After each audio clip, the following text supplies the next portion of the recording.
Hi everyone and welcome back to prefusion. तो आज हम लोग स्टार्ट करेंगे लेक्चर 42 से।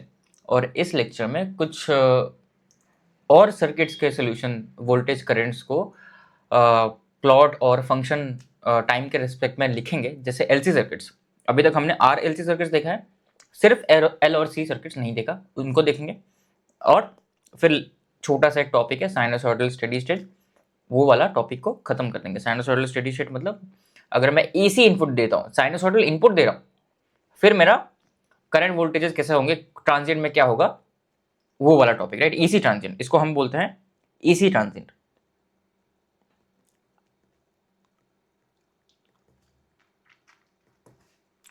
राइट।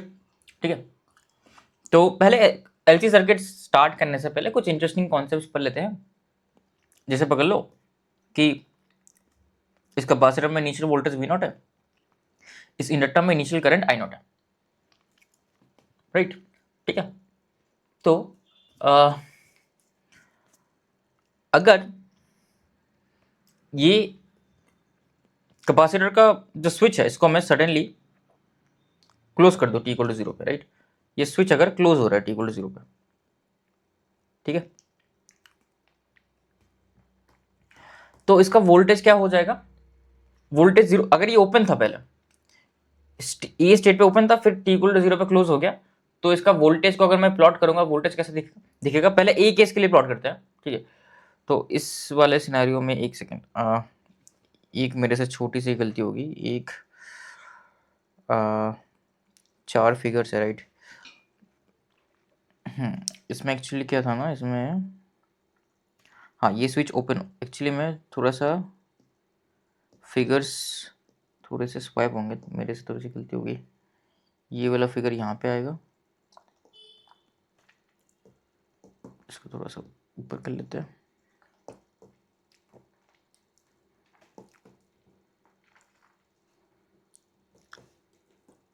ये वाला फिगर यहाँ पे आएगा।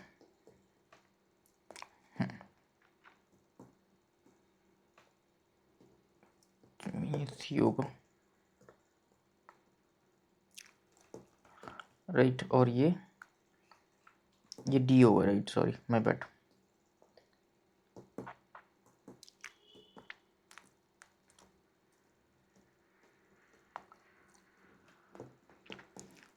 तो ये सी हो गया, ये डी हो गया, दिस इज माई डी। अब यहाँ पे क्या हो रहा है कि ये स्विच टी इक्वल टू 0 पे ओपन हो रहा है, ठीक है, और ये स्विच टी इक्वल टू 0 पे क्लोज हो रहा है। तो 4 सर्किट्स के लिए चार प्लॉट्स करते हैं वोल्टेज और करंट का, राइट। 4 केसेस है। तो केस ए के लिए अगर मैं प्लॉट करूं तो क्या होगा, देखो ये तो ओपन सर्किट है, इसका करंट तो हमेशा 0 रहेगा। अगर करंट कभी चेंज नहीं होगा तो उसका वोल्टेज भी चेंज नहीं होगा, वोल्टेज सेम ही रहेगा। अगर वी नॉट था इनिशियल वोल्टेज तो वी नॉट ही रहेगा, इसका वोल्टेज एक डीसी की तरह काम करेगा, right. This will be my capacitor voltage for circuit A. और अगर मैं करंट को प्लॉट करूं तो करंट हमेशा 0 रहेगा, क्योंकि ये ओपन सर्किट है, तो करंट हमेशा 0 रहेगा, तो करंट कभी चेंज नहीं होगा।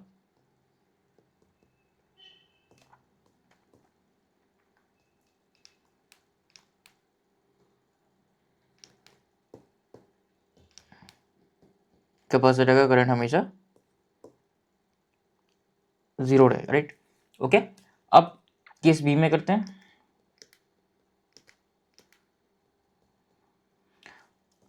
केस बी में फिर से कैपेसिटर वोल्टेज और करंट को प्लॉट करेंगे, लेकिन इस बार थोड़ा सा इंटरेस्टिंग होगा।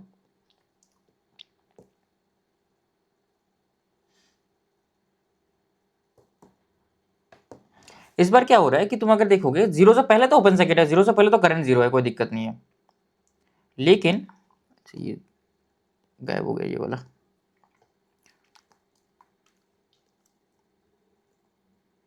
अच्छा ये 0 से पहले तो करंट मेरा 0 है, तो वोल्टेज भी चेंज नहीं होगा। इनिशियली वोल्टेज वी नॉट था, तो वोल्टेज वी नॉट ही रहेगा। लेकिन 0 के बाद सडनली ये स्विच क्लोज हो रहा है, तो स्विच तो शॉर्ट सर्किट की तरह एक्ट करता है क्लोज होने के बाद, तो इसका वोल्टेज तो सडनली 0 हो जाएगा, तो सडनली इसका वोल्टेज 0 हो जाएगा। राइट, इसका वोल्टेज सडनली जीरो हो जाएगा, राइट। तो फिर क्या होगा, फिर ये जीरो ही रहेगा। अगर ये जीरो रहेगा तो फिर करंट क्या होगा, वोल्टेज सडन चेंज हो गया, मतलब कैपेसिटर का वोल्टेज सडन चेंज होगा तो एक इंपल्स करंट आएगा, उस इंपल्स का मैग्नीट्यूड नेगेटिव होगा, वो इंपल्स नेगेटिव इंपल्स होगा क्योंकि वोल्टेज मेरा कम हो रहा है, नेगेटिव इंपल्स होगा, राइट। आईसी कुछ इस डायरेक्शन में, राइट।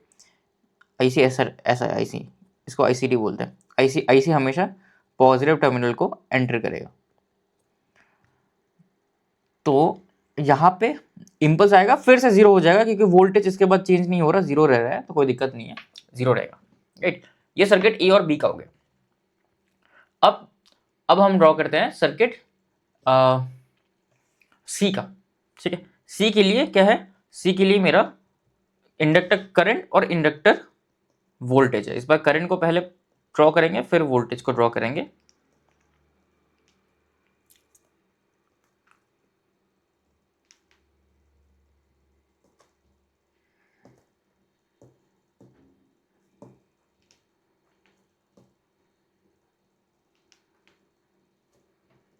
राइट, करंट को पहले ड्रॉ करेंगे, फिर वोल्टेज को ड्रॉ करेंगे। तो करंट मेरा क्या हो जाएगा, करंट कैसा हो जाएगा, करंट को अगर तुम देखोगे कि इसका करंट हमेशा, इसका देखो वोल्टेज कभी चेंज नहीं हो रहा, जीरो है हमेशा, तो ये सेम करंट फ्लो होते रहेगा इस सर्किट में, सेम करंट फ्लो होते रहेगा, कभी इसका करंट चेंज नहीं होगा क्योंकि शॉर्ट सर्किट है, वोल्टेज जीरो है, तो चेंज इन करंट जीरो है, तो करंट हमेशा कांस्टेंट रहेगा आई नॉट। और वोल्टेज इसका हमेशा जीरो रहेगा क्योंकि स्विच हमेशा क्लोज्ड ही है, मतलब ये शॉर्ट सर्किट है बेसिकली, तो ये वोल्टेज हमेशा जीरो ही रहेगा, राइट। अब डी वाले केस में क्या होगा, डी वाला केस थोड़ा सा इंटरेस्टिंग है।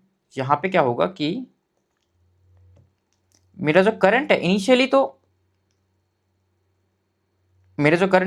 तो वो आई नॉट रहेगा, लेकिन फिर अचानक से ओपन सर्किट हो गया, स्विच ओपन सर्किट हो गया, स्विच ओपन सर्किट हो गया जीरो पे, मतलब क्या, करंट जीरो, इसके थ्रू जीरो करंट फ्लो होगा। अगर जीरो करंट फ्लो होगा तो मतलब इंडक्टर एक इंपल्स वोल्टेज डेवलप करेगा सच दैट इसका करंट आई नॉट से जीरो चला जाए। तो एक impulse current, negative impulse, sorry current नहीं, एक नेगेटिव इंपल्स वोल्टेज डेवलप होगा, इंडक्टर खुद डेवलप करेगा ताकि इसका करंट सडनली जीरो हो जाए, ठीक है, समझ गए। तो ये है तुम्हारा सर्किट, ये है तुम्हारा सर्किट, सॉरी ये है तुम्हारे प्लॉट्स, राइट।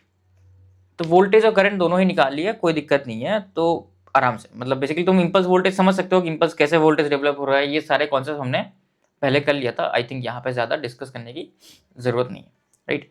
तो ये तो ऑलरेडी हो गया है। अब आते हैं अपने टॉपिक पे एलसी ऑसिलेटर्स, क्योंकि क्या था ना कि कभी कभी स्विचिंग हो रहा है, अचानक से क्या होगा, करंट जीरो होगा, वोल्टेज जीरो होगा, क्या होगा वो पता करना होता है, तो उसके लिए मैंने तुमको पहले ये बेसिक समझा दिया। अब एलसी ऑसिलेटर्स पे आते हैं। तो पहले सोर्स फ्री अज्यूम करेंगे, फिर सोर्स के साथ। तो सोर्स फ्री मतलब मान लो कि किसी इंडक्टर के पास कोई इनिशियल करंट था और कैपेसिटर के पास कोई इनिशियल वोल्टेज था वी नॉट, ठीक है। तो पहले इनिशियली मेरा स्विच जो है वो पोजीशन ए पे था, राइट। पोजीशन ए पे मतलब ये शॉर्ट सर्किट है, तो करंट इसके थ्रू फ्लो होते रह रहा है जीरो से पहले, और ये ओपन सर्किट है तो इसका वोल्टेज जो था वही रहेगा, वी नॉट था तो वी नॉट ही रहेगा। अब ए से बी जा रहा है, फिर अपने को प्लॉट करना है दो चीजें, करंट प्लॉट करना आई ऑफ टी, जो इंडक्टर करंट या कुछ भी वो बता लो, और वोल्टेज प्लॉट करना, ये एक्सप्रेशन आई ऑफ टी और वोल्टेज का एक्सप्रेशन निकालना है। आई ऑफ टी बेसिकली इंडक्टर का करंट का एक्सप्रेशन है, और वोल्टेज बेसिकली कैपेसिटर का वोल्टेज का एक्सप्रेशन है, ये दो चीजें निकालनी है, राइट। तो एक तो इसको लैपलास से सॉल्व कर सकते हो, एक तो इसको डिफरेंशियल इक्वेशन से भी सॉल्व कर सकते हो, राइट। तो लैपलास से थोड़ा सा लेंदी हो जाता है, कभी लैपलास भी इजी हो जाता है, लेकिन मेरा प्रेफरेंस तो हमेशा डिफरेंशियल इक्वेशन ही होगा, ठीक है। लैपलास से कर सकते हो इसको, लैपलास से मैं तुमको दिखा दूंगा, लेकिन मेरा जो प्रेफरेंस होगा डिफरेंशियल इक्वेशन होगा। तो जीरो से पहले जस्ट जो मेरा वोल्टेज था कैपेसिटर का या V of T zero minus वो वी नॉट था, तो कैपेसिटर अपने प्रॉपर्टी को होल्ड करना चाहेगा, होल्ड करेगा यहाँ पे, क्योंकि यहाँ पे इंडक्टर है, और तुम अगर सर्किट को ड्रॉ करोगे जीरो प्लस पे, तुमको दिखेगा कोई इन्फाइनाइट करंट नहीं फ्लो हो रहा है, इंडक्टर के थ्रू फाइनाइट आई नॉट करंट फ्लो हो रहा है, तो तुम्हारा वोल्टेज होल्ड करके रखिएगा वी नॉट, और तुम्हारा इंडक्टर और कैपेसिटर तो पैरेलल में है, तो तुम्हारा जो जीरो माइनस पे जो करंट था वो सेम रहेगा जीरो प्लस पे। क्यों रहेगा जीरो प्लस पे सेम करंट? क्योंकि तुम अगर देखो कि तुम्हारा जो ये है, राइट, तुम्हारा जो क्या बोलते हो इसको, तुम्हारा जो वोल्टेज है इंडक्टर के क्रॉस में, वो तो ये कैपेसिटर वोल्टेज आ जाएगा ना बी पे जब जाएगा। सर्किट को अगर तुम ड्रॉ करोगे, ऐसा कुछ सर्किट दिखेगा। तो बेसिकली जो भी तुम्हारा कैपेसिटर का वोल्टेज था वो तुम्हारा इंडक्टर का वोल्टेज हो जाएगा, जो भी तुम्हारा इंडक्टर का करंट था वो तुम्हारा कैपेसिटर का करंट हो जाएगा उल्टी डायरेक्शन में, क्योंकि आईसी ऑफ टी तो ऐसा है, तो उल्टी डायरेक्शन में होगा करंट, वो ठीक है, that is fine. But finite है, राइट, फाइनाइट है तो करंट भी सडनली चेंज नहीं हो सकता और वोल्टेज भी सडनली चेंज नहीं हो सकता।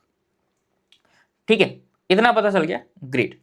अब सर्किट को ड्रॉ ही कर दिया है, तो तुम अगर इसको सॉल्व करोगे, तुम्हारा इक्वेशन क्या आता है, तुमको वोल्टेज निकालना है, तो तुम वी नॉट को कैसे लिख सकते हो,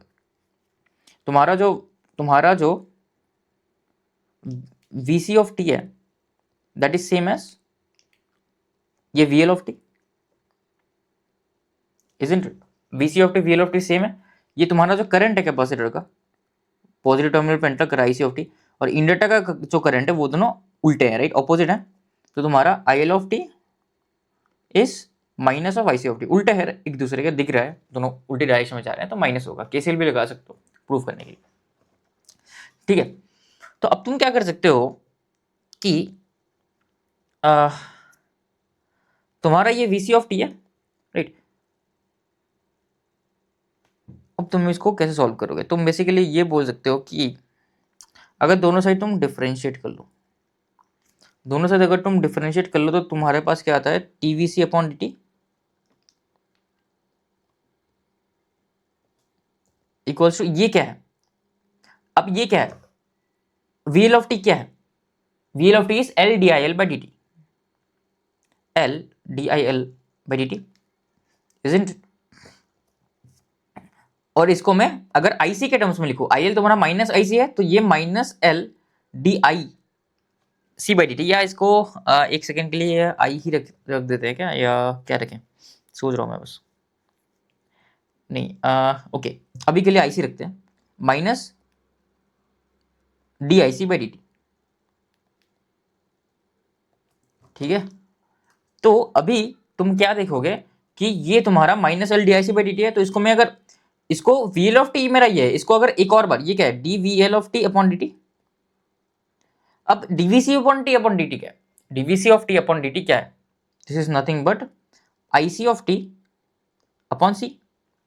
और तुम्हारा DVL of T upon D T क्या है, दिस इज नथिंग बट इसका डेरिवेटिव, मतलब ये डबल डेरिवेटिव में आ जाएगा, L D square IC of T upon D T, right. तो अब मैं क्या कर सकता हूं, एल से माइनस एल से डिवाइड कर सकता हूं, तो माइनस एल से अगर मैं डिवाइड करूंगा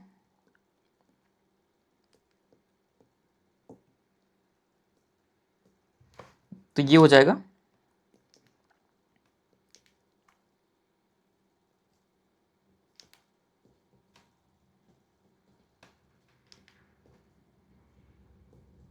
डी टी,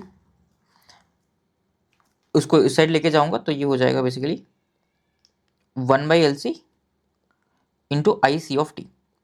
अब मैं क्या करता हूं, आई सी को मैं रिप्लेस कर दूंगा वापस माइनस आई ऑफ टी से, क्योंकि मतलब आई एल ऑफ टी मेरा करंट जिसको मेरे को निकालना है, तो उसको रिप्लेस कर देते हैं माइनस आई ऑफ टी से, राइट। तो सिंपली माइनस साइन से मल्टीप्लाई कर दोगे, ये इक्वेशन सेम ही रह जाएगा, this will be D square I of T upon D T, square square square रहेगा यहाँ पे, माय बैड, स्क्वायर रहेगा, plus 1/LC I of T equal to 0। अब तुम आराम से रूट्स निकाल पाओगे, रूट्स क्या है तुम्हारे, 1/LC तो ये पॉजिटिव टर्म है, तुम्हारे रूट्स का क्या आ गया, तुम्हारा यहाँ पे साफ साफ दिख रहा है, तुम्हारा अल्फा 0 है, ओमेगा नॉट क्या है, ओमेगा नॉट तो 1/√LC होगा, राइट। तुम रूट्स निकालो, इसके रूट्स आराम से निकल जाएंगे, तुम्हारे रूट्स आ जाएंगे प्लस माइनस जे 1/√LC, ये होंगे तुम्हारे रूट्स या पोल्स, जो भी बोल लो, पोल्स या रूट्स ये होंगे, राइट। और इसमें से तुमको सिर्फ ओमेगा नॉट वाला टर्म दिख रहा है जो हमने पहले पढ़ा था, अल्फा यहाँ पे 0 है, तो अल्फा जब भी 0 होता है कोई डैम्पिंग नहीं होता, प्योरली ऑक्सिलेटरी होता है। अगर तुम्हारे रूट्स कॉम्प्लेक्स कॉन्जुगेट है, रियल पार्ट 0 है, तो इसका रिस्पॉन्स क्या होता है, तुमको याद है इसका रिस्पॉन्स क्या होता है, जो तुम्हारा रिस्पॉन्स होगा, आई ऑफ टी का रिस्पॉन्स होगा, वहां पे एक E raised power minus alpha T आता है। अल्फा तो जीरो है, अल्फा तो जीरो है, तो अल्फा जीरो तो ई रेस्ट पावर जीरो टी तो वन होगा। तो सिंपली वो वाला टर्म वन हो जाएगा, सी वन इंटू साइन जो भी यहाँ पे टर्म था कॉम्प्लेक्स के साथ, वो आ जाएगा अंडर रूट एल सी और plus C two cos one by under root L C. ठीक है, बस। तो तुमको दिखेगा ये ऑसिलेटरी नेचर का है। अब तुम यहां से C1 C2 का वैल्यू कैसे निकालोगे? बड़ा सिंपल है, क्या बोलो कि आई ऑफ टी का वैल्यू जीरो प्लस पे कितना है? आई ऑफ टी का वैल्यू जीरो प्लस पे मेरा आई नॉट होगा। तो इसको अगर मैं जीरो प्लस पे बैठाऊं तो ये आई नॉट होना चाहिए, तो this should be I naught zero plus पे साइन ऑफ, सॉरी ये टी होगा sir, T by L C होगा, राइट? मेरे से भी क्या गलती हो रही है, T by L C, T by L C, T रहेगा ना जो इंडिपेंडेंट वेरिएबल है, नहीं तो कैसे होगा? तो साइन ऑफ जीरो प्लस तो जीरो होता है, साइन ऑफ जीरो तो जीरो होता है, कॉस ऑफ जीरो तो वन होता है। तो ये हो जाएगा C one equals to I naught, C one equals to I naught मिल गया। अब दूसरा वाला टेक्निक यूज कर सकते हैं, इसको डिफरेंशिएट कर सकते हैं, क्योंकि मेरे को जीरो प्लस पे वोल्टेज पता है, वोल्टेज इज वी नॉट, और अगर मैं इस करंट को डिफरेंशिएट करूं तो मेरा इंडक्टर का जो वोल्टेज है जीरो प्लस में मेरे को मिल जाएगा, that is nothing but L D I L by D T. तो इसको अगर मैं डिफरेंशिएट करूं और एल से मल्टीप्लाई कर दूं, वो कुछ नहीं वोल्टेज मेरे को देगा। तो बेसिकली तुम्हारा जो v of zero plus, V L of zero plus divide by L is nothing but D I of zero plus by D T. L का वैल्यू तो एल ही रहेगा, V L of zero plus कुछ नहीं है, V L of zero plus is nothing but V of zero plus, right? क्योंकि V L और V दोनों सेम है, दोनों एक दूसरे के पैरेलल में है, राइट? तो this will be V of zero plus by L.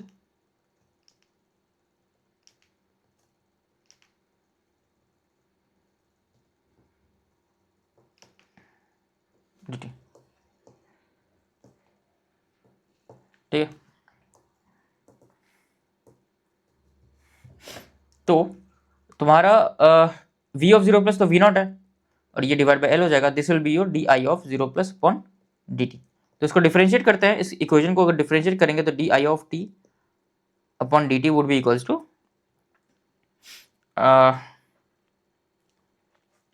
इसका डिफरेंशिएट करेंगे तो ये हो जाएगा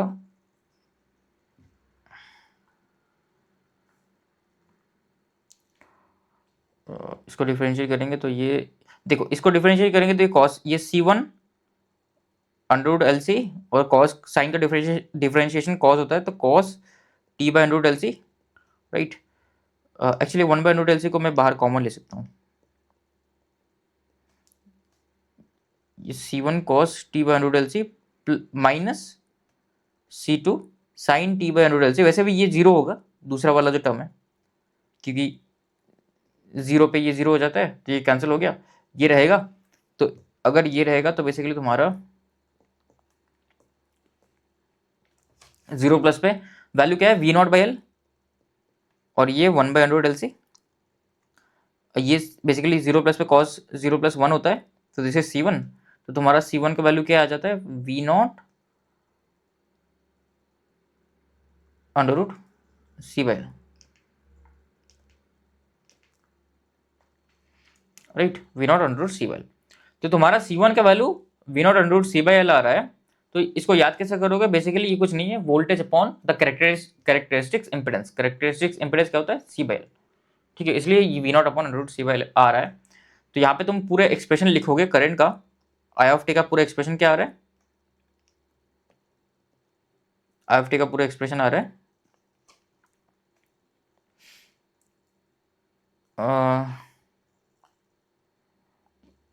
C1 is nothing but I naught sin t by under root LC और plus V naught by C by L into cos t by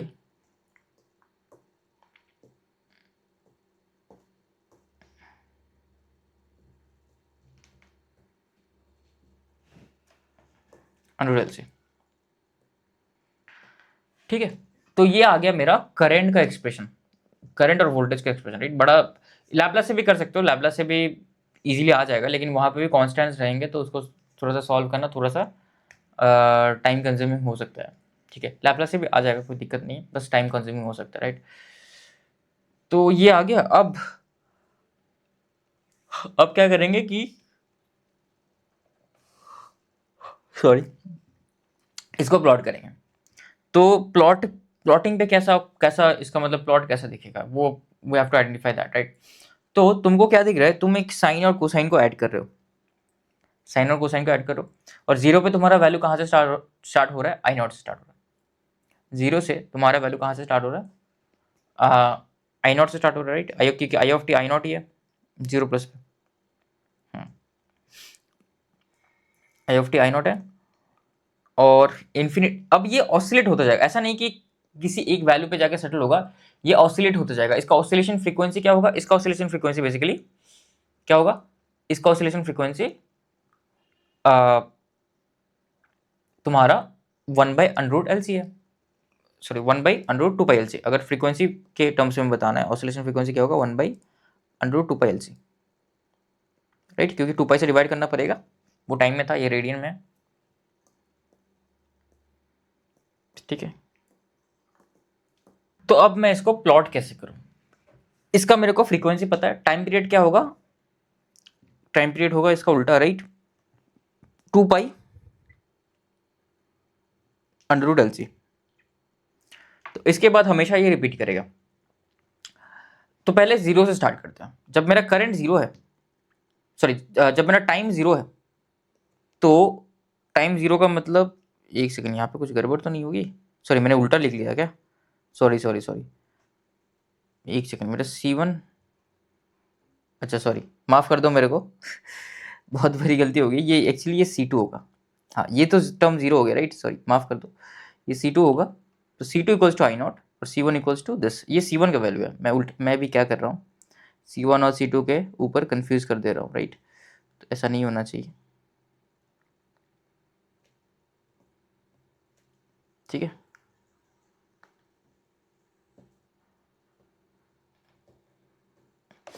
तो अब basically अब जीरो प्लस पे ऑब्वियसली ये आई नॉट होगा, ये तो जीरो हो जाएगा। तो तुम्हारा करंट का वैल्यू, जीरो से पहले तो आई नॉट ही था करंट का वैल्यू, क्योंकि इंडक्टर के थ्रू करंट सेम था। अगर तुम फोकस नोटिस करोगे यहाँ पे, जब स्विच तुम्हारा पोजीशन ए पे था, ये शॉर्ट सर्किट था, तो करंट आई नॉट ऐसे ही फ्लो होते जाएगा, चेंज नहीं होगा। अब जीरो के जस्ट बाद आई नॉट से ही स्टार्ट होगा, उसके बाद क्या होगा, उसके बाद साइनोसॉइडल भी इफेक्ट में आएगा और कोसाइनोसॉइडल भी इफेक्ट में आएगा। एक एक करके करते हैं। पहले देखते हैं t इक्वल्स टू π/2 √LC। तो π/2 √LC पे अगर तुम देखो कि ये हो जाता है cos π/2 जो कि 0 होता है, और ये होता है sin π/2 जो कि 1 होता है। तो π/2 √LC पे तुम्हारा वैल्यू V0 इंटू C/L है। तो बेसिकली तुम अगर नोटिस करोगे, 0 से π/2 तक साइन भी पॉजिटिव है और कॉस भी पॉजिटिव, राइट, साइन भी पॉजिटिव है और कॉस भी पॉजिटिव है। 0 से π/2 तक साइन कॉस दोनों पॉजिटिव है, इतना पता है ना, साइन कॉस दोनों पॉजिटिव है। तो दोनों पॉजिटिव है तो वैल्यू इंक्रीज ही करेगा, कम नहीं हो सकता, वैल्यू बढ़ेगा। वैल्यू बढ़ के π/2 तक मैक्सिमम जाएगा, सॉरी π/2 √LC तक मैक्सिमम जाएगा। इसके बाद क्या हो जाएगा, इसके बाद क्या हो जाएगा, इसके बाद इसके बाद कॉस नेगेटिव हो जाएगा। π/2 के बाद अगर तुम कुछ भी वैल्यू बढ़ाओ, यहाँ पे कॉस एंगल बढ़ा दो ना, कॉस 100 डिग्रीज, कॉस 120 डिग्रीज, तो कॉस नेगेटिव हो जाता है और ये पॉजिटिव होता है। लेकिन ये अभी भी पॉजिटिव है, लेकिन ये नेगेटिव है, तो क्या होगा, वैल्यू कम होगा। वैल्यू कम होते होते होते होते नीचे जाएगा। अब क्वेश्चन इज कहां तक जाएगा, अगर तुम t इक्वल्स टू π/√LC बैठा दो, t इक्वल्स टू π/√LC पे ये साइन पाई हो जाता है, और साइन पाई मतलब जीरो, साइन 180 जीरो होता है, ये गया गायब, और कॉस 180 -1 होता है, तो ये माइनस आई नॉट होगा। तो बेसिकली मैं यहाँ पे डायरेक्टली प्लॉट नहीं कर सकता, टाइम टाइम स्टैम्प बताना थोड़ा सा मुश्किल है मेरे लिए, लेकिन ये माइनस आई नॉट तक चला जाएगा, राइट। उसके बाद फिर से तुम्हारा कॉस पॉजिटिव होगा और साइन साइन भी ऐड होगा तो तुम्हारा ग्राफ कुछ ऐसा दिखेगा।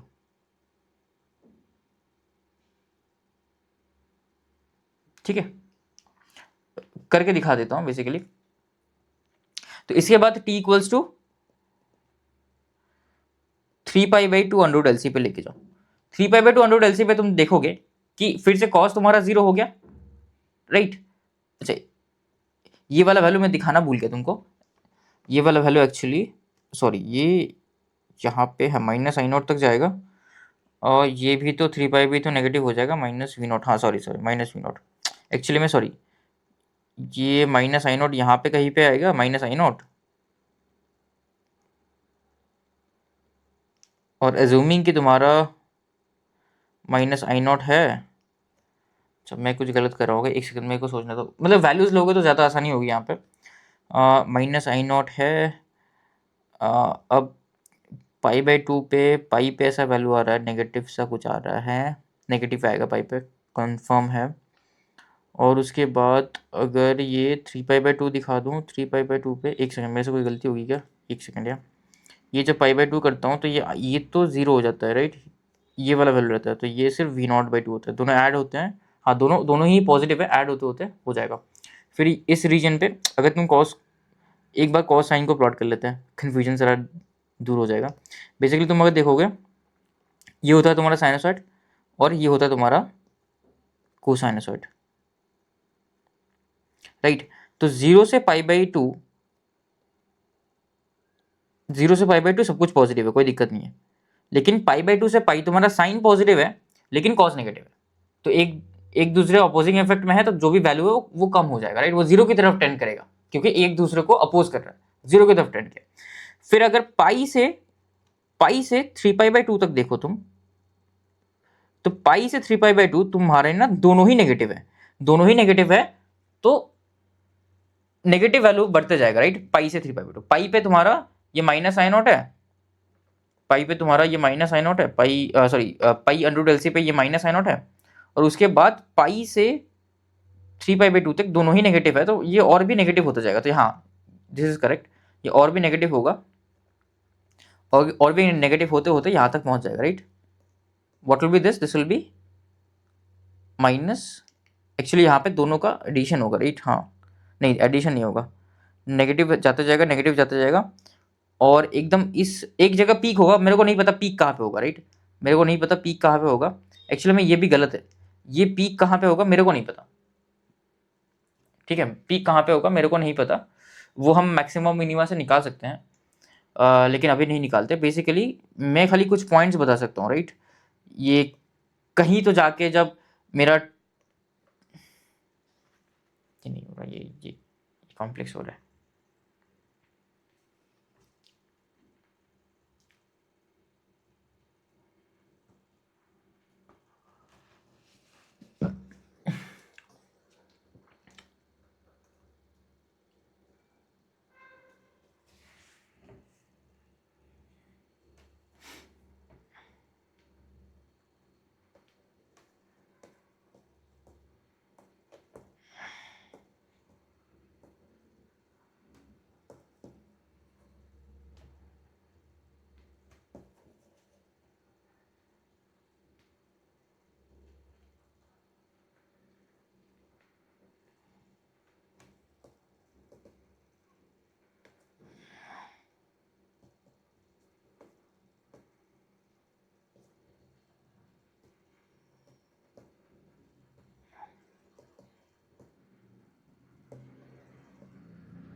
तो एक मेरे से छोटी सी गलती होगी यहाँ पे, पहली बात तो ये कांस्टेंट, ये एक्चुअली सॉरी, ये मैं हाँ ये यहाँ पे सी, ये मैंने यहाँ पे इसको मैंने C2 लिखा था, इसको C1 लिखा था यहाँ पे, लेकिन उल्टा हो गया, राइट, C2 मेरा आई नॉट हो गया, सॉरी C2 मेरा ये हो गया, ये हो गया, उल्टा हो गया, तो इसको फिक्स करते हैं, ये होगा। और एक और चीज़, मैं इसको प्लॉट करूंगा बाद में, अभी इसके साथ मैं प्लॉट करूंगा तो थोड़ा सा दिक्कत हो सकता है, क्योंकि यहाँ पे सारे वैल्यूज अननोन है, तो उतना आसान नहीं है ये प्लॉट करना, ठीक है, तो बाद में करेंगे इसको प्लॉट। अभी मैं आपको वोल्टेज वाला एक्सप्रेशन बता देता हूँ। वोल्टेज का एक्सप्रेशन क्या होगा, वोल्टेज का एक्सप्रेशन अगर तुमको प्लॉट करना है तो ये प्लॉटिंग में, इसके बाद मैं सोर्स नेटवर्क लूंगा, सोर्स आरएलसी सर्किट, उसके बाद मैं तुमको करवाऊंगा। ठीक है, इसको काम करते हैं, राइट, बाद में करते हैं इसको। तो ये हो गया, और ये V of T equals to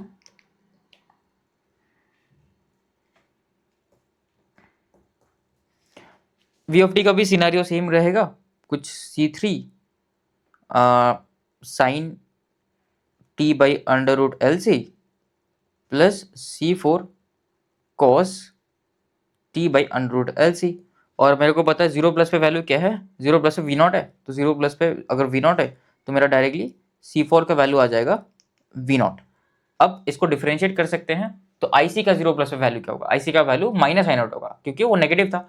तो मैं डायरेक्टली कर रहा हूँ अभी, तो इसको डिफरेंशिएट करेंगे तो dv upon dt of zero plus, मैं डायरेक्टली लिख रहा हूँ अभी, जीरो प्लस पे इसका वैल्यू ये क्या होगा, इसको डिफरेंशिएट करेंगे तो ये कुछ आएगा C3 अपॉन LC, और कॉस हो जाएगा, कॉस का डिफरेंशिएशन, कॉस ऑफ जीरो 1 होता है तो ये 1 हो जाएगा, इसका साइन होगा, साइन ऑफ जीरो 0 होता है, तो ये वैसे भी हट गया। और बेसिकली मेरे को पता है कि dv of zero plus upon dt is nothing but c dv of zero plus upon dt is nothing but minus of I not, right, उल्टा होगा, नेगेटिव होगा, IL का नेगेटिव होगा, तो ये हो जाएगा minus I naught by C, basically minus I naught by C, तो this should be equals to C3 by under root L C. तो तुम्हारा C3 का वैल्यू आ गया माइनस आई नॉट। अब इतना कुछ याद कैसे रखना है वो मैं बताऊंगा, कुछ इंड्यूशंस बताऊंगा, लेकिन याद रखना है तो याद कर लो, या तो सॉल्व कर लो, डायरेक्टली सॉल्व करने में भी ज़्यादा टाइम नहीं लगता। तो ये हो जाएगा under root C by L, सही कर रहा हूँ मैं, एक सेकेंड, सॉरी, एल उधर ऊपर जाएगा, right, under root L by C. ठीक है, कैसे याद रखना है मैं बताऊंगा आपको। तो ये C3 हो गया। अब बस क्या करना है तुमको, तुम्हारा जो v ऑफ टी हो गया वो C3 तुम्हारा माइनस हो गया, माइनस आयो under root L by C sine of T by under root L C, और ये प्लस ये हो जाएगा ये हो जाएगा वीओ cos T by under root L C. अब इसका ना एक फॉर्मूला होता है कि तुम्हारे दोनों ही कोसाइनोसॉइड और साइनोसॉइड है, उनका फ्रीक्वेंसी सेम है और उनके कोफिशिएंट्स अलग है, उनको ऐड करते हैं तो तुम उसको कुछ एक रैंडम सा कांस्टेंट कोफिशिएंट होता है, ठीक है, एक रैंडम सा C5 ले सकते हो, या तो इसको C6 नाम ले देता हूँ, C6 साइन ऑफ जो भी तुम्हारा फ्रीक्वेंसी था प्लस सम थीटा 6, राइट, हो सकता है ये कैसे होता है तुम थोड़ा सा रिसर्च करोगे, मतलब ये ऐसे यूज होता है, like A sine omega T plus B cos omega T, अगर करते हो तो बेसिकली तुम्हारा जो इसका रिजल्ट आता है under root A square plus B square sine of omega T plus tan inverse B upon A. तो ये कॉन्स्टेंट्स मैटर नहीं करते, अपने को बस प्लॉट करना है, तो प्लॉट करना तो बड़ा आसान ही है। ये कोई कांस्टेंट थीटा है, बेसिकली साइनोसॉइड शिफ्टेड हो गया, साइनोसॉइड एंगल थीटा से शिफ्ट हो गया, मतलब अगर t इक्वल टू 0 पे साइन 0 होता था, लेकिन अब t इक्वल टू 0 पे साइन 0 नहीं होगा, अब पहले होगा, क्योंकि माइनस समथिंग पे ये 0 होगा, वैल्यू पुट कर लेना, ठीक है। तो ये कांस्टेंट्स है, कुछ फर्क नहीं पड़ता। तो तुम्हारा वोल्टेज का जो ग्राफ होगा ना, कैपेसिटर वोल्टेज का या आउटपुट वोल्टेज का ग्राफ कुछ ऐसा दिखेगा, कैपेसिटर वोल्टेज का ग्राफ कुछ ऐसा दिखेगा, उसको ये साइनोसॉइड मान रहे हो तो कुछ ऐसा दिखेगा, शिफ्टेड होगा, ऐसा कुछ। एक बार मेरे को टाइम दो, इसको यहाँ पे लेके आते हैं।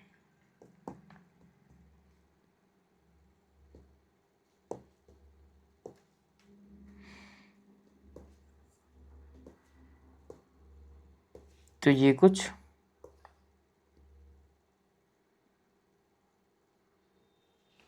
ऐसा कुछ दिखेगा, राइट,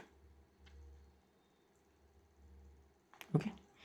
अब मैं ये ऊपर नीचे क्या हो रहा है, ये मैं कांस्टेंट है, ये C6 है, मेरे को नहीं पता C6 का वैल्यू क्या है, थीटा का वैल्यू भी क्या है मेरे को नहीं पता, राइट, थीटा का वैल्यू मेरे को नहीं पता, तो इसलिए मैं कमेंट नहीं कर सकता। इसके पहले क्या था वैल्यू, वीसी का वी नॉट था, तो जीरो से पहले तो वी नॉट था, तो उसको तो नहीं कर सकते। प्लस थीटा है तो ये डिलीट हो, सॉरी मैं उल्टा बोल रहा हूँ, राइट। प्लस थीटा मतलब डिलीट हो जाएगा, सही बोल रहा हूँ, राइट। प्लस थीटा मतलब डिलीट हो जाएगा, मतलब हाँ सॉरी, प्लस हो जाए, प्लस हो रहा है, माइनस तो नहीं हो रहा, प्लस हो रहा है, सॉरी प्लस हो रहा था, हाँ प्लस सही है। तो ऐसा कुछ होगा जीरो, हाँ थीटा का वैल्यू निकाल सकते हैं अपने, क्योंकि मेरे को पता है जीरो कहाँ कहाँ से स्टार्ट हो रहा है, ये कहाँ से स्टार्ट हो रहा है, ये स्टार्ट हो रहा है, इसका जो वोल्टेज है, वोल्टेज वी नॉट से स्टार्ट हो रहा है, राइट, वी नॉट से स्टार्ट हो रहा है, तो ये वी नॉट से स्टार्ट हो रहा है, तो स्टार्टिंग इसका वी नॉट से होगा, इतना मेरे को पता है। बाकी थीटा वीटा निकालने की जरूरत नहीं है, मैं रफली आपको बता रहा हूँ ग्राफ का बिहेवियर कैसा होगा, ये होगा मेरा ग्राफ का बिहेवियर, राइट, ऐसा होगा। और इसका फ्रीक्वेंसी क्या होगा, सो इसका पीरियड टाइम पीरियड क्या होगा, इसका टाइम पीरियड होगा 2 पाई अंडर एल सी, ये होगा इसका टाइम पीरियड, राइट, ये होगा इसका टाइम पीरियड। बस रफली मैं बता रहा हूँ, ऊपर में ये C6 होगा कांस्टेंट, और नीचे में ये -C6 होगा। मैं अभी अभी वो एग्जैक्ट वैल्यूज निकालने के मूड में नहीं है, वो निकाल लेंगे, वो निकाल लेंगे, राइट। और तुम अगर करंट को भी निकालना चाहते हो, करंट को भी तुम कन्वर्ट कर सकते हो, यहाँ पे करंट को भी तुम कन्वर्ट कर सकते हो, ये भी कुछ एक फॉर्मेट में होगा, C5 कोई कांस्टेंट रैंडम सा, फिर साइन ले सकते हो, कॉस ले सकते हो, कुछ फर्क नहीं पड़ता, साइन कॉस ले सकते हो, कुछ फर्क नहीं पड़ता, ठीक है। ये T/√LC प्लस कोई कोई θ6। अब ये सब वैल्यूज निकालनी पड़ेंगी, वैल्यूज नहीं पता तो ज्यादा कुछ कमेंट नहीं कर सकते, राइट। तो ग्राफ तुमको सेम ही दिखेगा, बस कॉन्स्टेंट्स अलग दिखेंगे, और ये शिफ्टिंग भी अलग होगा, यहाँ पे थीटा से स्टार्ट हो रहा है या वी नॉट से स्टार्ट हो रहा है, वहां से आई नॉट से स्टार्ट होगा, ठीक है। तो अभी मैं जब मैं सोर्स नेटवर्क का करवाऊंगा तब ज्यादा क्लियर होगा, अभी के लिए मैं ज्यादा फोकस नहीं दे रहा ग्राफ वगैरह पे।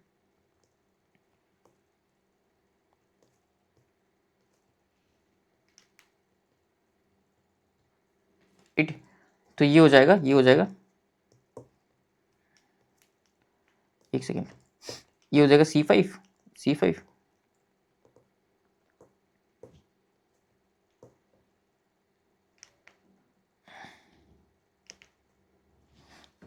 C5 ये आई नॉट से स्टार्ट होगा, बस इतना डिफरेंस, फ्रीक्वेंसी तो सेम रहेगा। अभी इंडक्टर वोल्टेज भी ड्रॉ कर सकते हो, बेसिकली इंडक्टर वोल्टेज क्या होगा, डिफरेंशिएशन होगा करंट का, इंडक्टर करंट का, तो कर सकते हो, राइट। वो सब नहीं कर रहे अभी के लिए, मैंने ये दो ग्राफ ड्रॉ किए, अभी के लिए इतना काफी है। अभी सोर्स नेटवर्क के लिए करते हैं, जब इनपुट सोर्स जीरो नहीं होगा। अब तो मैंने क्या करवाया था, इनपुट सोर्स जीरो है, अब मान लो मेरा इनपुट सोर्स जीरो नहीं है, कोई सोर्स सर्किट में, फिर कैसे सॉल्व होगा, फिर सॉल्व करना है, राइट, उसके लिए सॉल्व करते हैं। तो अभी मेरा सर्किट कैसा दिखेगा, इनपुट में कोई सोर्स है,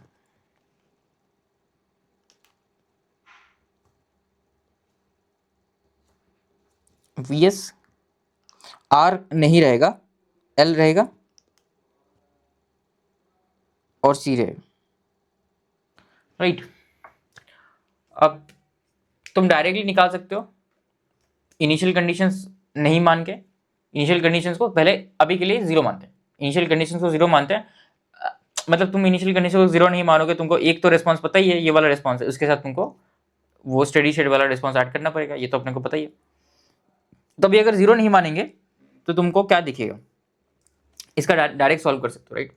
कैसे सॉल्व करोगे, तुम बेसिकली ये बोलोगे कि अच्छा ये एक्सप्रेशन जो था, याद रखना ये एक्सप्रेशन किसके लिए वैलिड था, ये एक्सप्रेशन जो भी था ये मत भूल जाना कि ये t greater than equal to zero के लिए वैलिड है, ये वाला एक्सप्रेशन भी t greater than equal to zero के लिए वैलिड, ये सब भूल मत जाना, ठीक है। और यहाँ पे इसको लैप्लास से कर सकते हैं, इसको डिफरेंशियल इक्वेशन से भी कर सकते हैं, इसको एक बार लैप्लास से कर लेते हैं, ठीक है। तो इट्स लाइक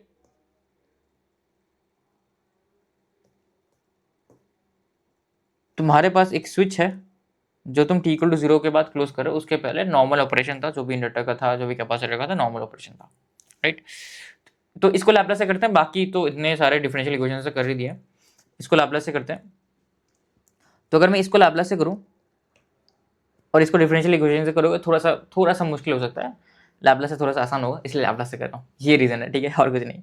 तो इसमें क्या होगा कि ये एक स्विच है, वोल्टेज है, तो इसको मैं एक स्टेप वोल्टेज की तरह दिखा सकता हूँ,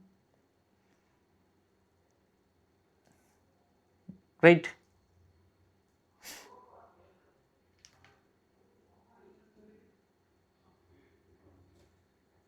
तो अब लैपलास से सॉल्व करेंगे तो इसको लैपलास डोमेन में लेके जाएंगे।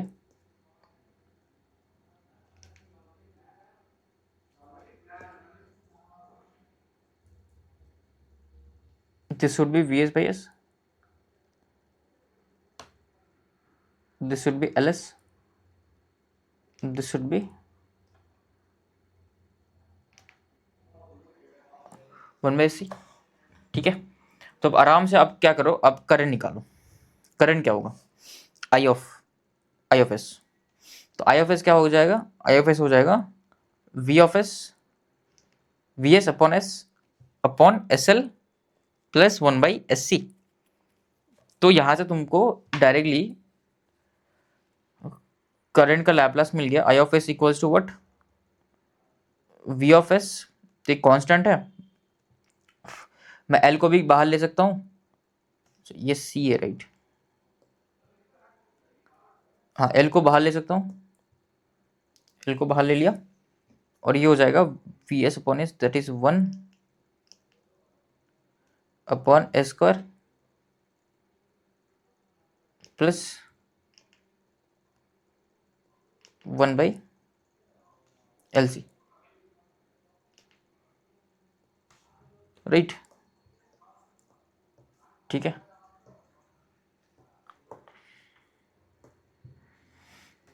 तो अब इसका लैपलास ट्रांसफॉर्म क्या होगा, या बेसिकली ये एस स्क्वायर होता है, तो क्या करते हैं कि ऊपर में अगर तुमको याद होगा कि omega naught upon S square plus omega naught square का इनवर्स लैपलास क्या था, तुमको याद है? इसका इनवर्स लैपलास था ऊपर में ये कॉस होगा, इसका कॉस था, सही बता रहा हूँ, नहीं सॉरी इसका साइन था,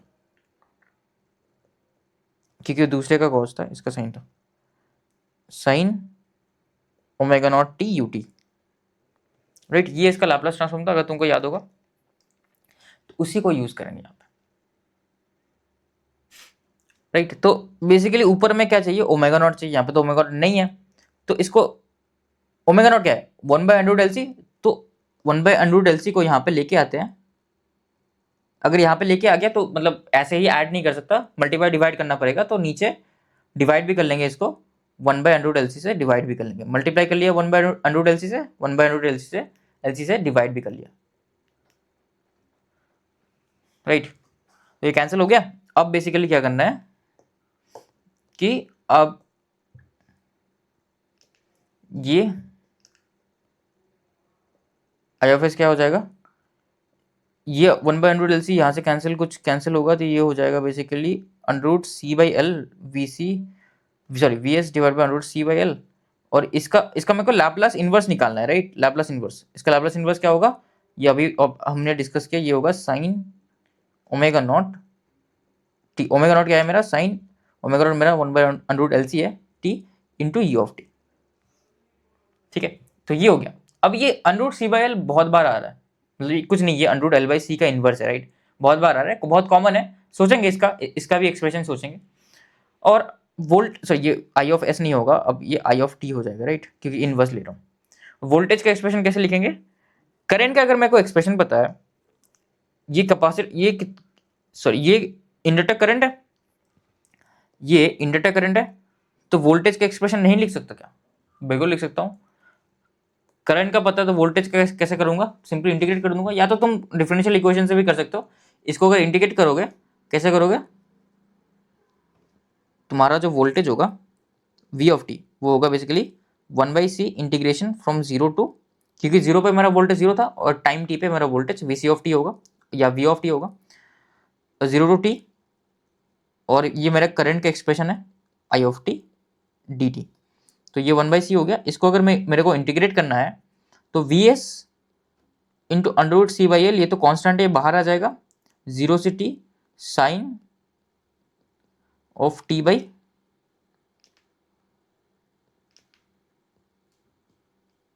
√LC, यूटी का कोई फर्क नहीं पता, dt हो जाएगा, राइट। ये तो ये हो जाएगा, this would be equals to,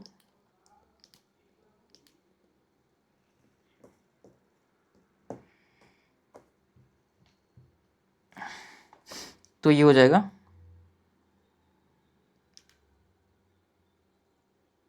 we S by under root L C, right. अब इस sine of some omega naught T क्या होता है? Sine of something of omega naught T मतलब ये कांस्टेंट है, राइट। तो ये कांस्टेंट इनवर्स पे आता है। तुमको इंटीग्रेशन आता होगा तो तुमको पता होगा कांस्टेंट नीचे आ जाता है, राइट। और साइन का इंटीग्रेशन होता है कॉस, सॉरी कॉस भी नहीं होता, माइनस कॉस होता है, राइट। साइन का इंटीग्रेशन होता है माइनस कॉस। माइनस साइन को अगर मैं अंदर लेके जाऊं तो मैं लिमिट्स को स्वैप कर सकता हूँ। इंटीग्रेशन आना चाहिए तुमको बेसिक सा। तो ये हो जाएगा अंडर रूट एल सी, और under root L C cancel हो जाएगा, ये हो जाएगा वी एस, और ये हो जाएगा 1 minus cos of T by under root L C. तो ये हो गया तुम्हारा वोल्टेज का एक्सप्रेशन, ठीक है। इंटरेस्टिंग है वोल्टेज का एक्सप्रेशन, तुमको ये डायरेक्टली कॉज या साइन नहीं आ रहा, 1 माइनस समथिंग आ रहा है। तो अब इसको प्लॉट करेंगे, इसको भी प्लॉट करना है। ये प्लॉट वाला है नहीं, वोल्टेज इसको प्लॉट करते हैं।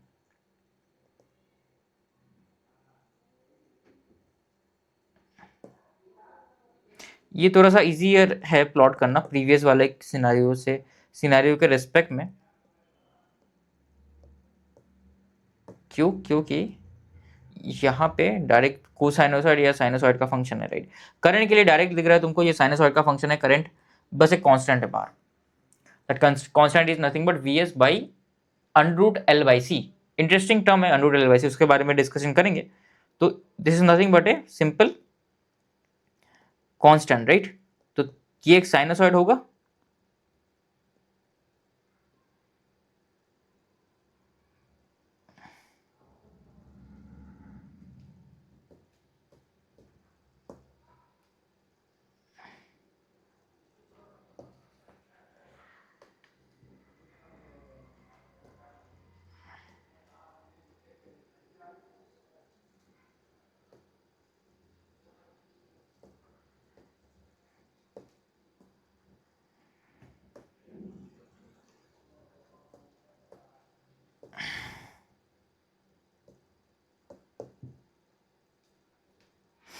और ये ऑसिलेट किसके बीच में करता रहेगा? Minus V S. इस बार देखो एक्चुअली में इस बार इन्फिनिटी वाला कंडीशन नहीं कर पाएंगे। क्यों नहीं कर पाएंगे? क्योंकि ये कभी स्टेडी स्टेट पे पहुंच ही नहीं रहा, इसके रूट से स्टेबल नहीं है। तो पीआई के केस में हम हमेशा इन्फिनिटी पे देखते थे, राइट। ये इन्फिनिटी पे कभी सेटल ही नहीं होगा, तो इसलिए वो वाला मेथड नहीं यूज कर सकते। यहाँ पे मैं भूल गया था, सॉरी बताना, तब मैं भूल गया था, वो वाला मेथड यहाँ पे नहीं यूज कर सकते। तो ये माइनस वी एस। तो जब भी तुमको दिखे ना सर्किट में रेजिस्टेंस नहीं है, तो सर्किट तुम्हारा स्टेबल नहीं है, ऑसिलेटरी बिहेवियर होगा। एल और सी है तो ऑसिलेटरी बिहेवियर होगा ही होगा, कोई नहीं रोक सकता, राइट। तो ये माइनस वी एस हो जाएगा और minus V S into C by L. अब इसको याद कैसे करें वो मैं बताता हूँ आपको, डोंट वरी। इसको याद कैसे करें वो मैं आपको बिल्कुल बताता हूँ, ठीक है। तो इसके बीच में ऑसिलेट करता रहेगा, और तुम्हारा वोल्टेज, जो आउटपुट वोल्टेज है वो उसका सीन क्या है? तुम्हारा आउटपुट वोल्टेज थोड़ा सा इंटरेस्टिंग है इस बार।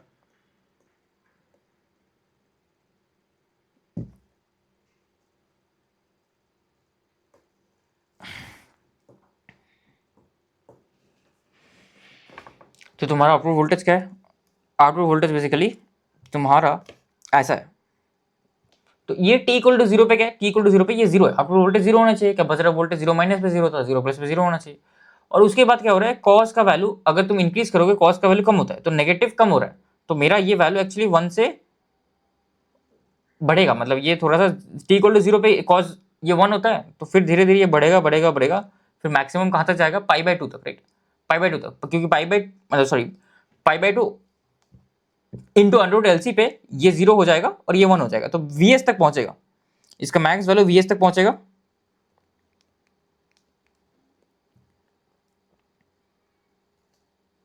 ठीक है, उसके बाद फिर से तुम्हारा कॉस नेगेटिव हो जाएगा। कॉस अगर नेगेटिव हो रहा है तो ये एक्चुअली ऐड हो जाएगा। अच्छा इंटरेस्टिंग, कॉस नेगेटिव से 2vs तक जाएगा, ये 2vs तक चला जाएगा, right. Actually maximum value vs तक नहीं जाएगा। मतलब क्या हो रहा है? तुम अगर यहाँ पे t equals to pi by 2 under root LC डाल दो, तो ये तो जीरो हो जाता है और ये vs हो जाता है। तो यहां पे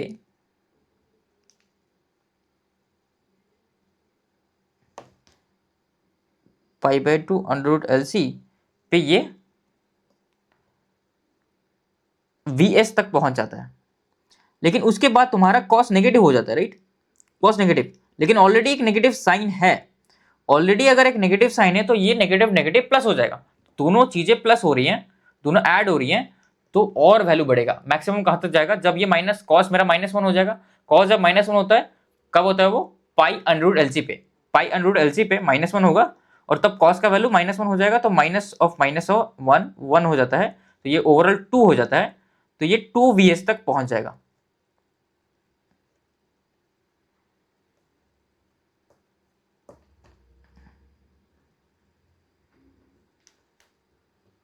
ठीक है,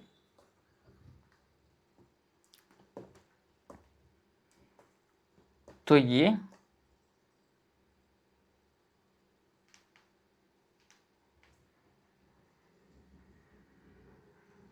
ऐसा होगा, और फिर से ये मतलब Vs पे फिर से ये जाएगा, कब जाएगा, ये 3 pi under root L C by 2 पे फिर से एक बार Vs पे जाएगा, और इसके बाद ये रिपीट होता जाएगा, फिर से ये रिपीट होता जाएगा, राइट।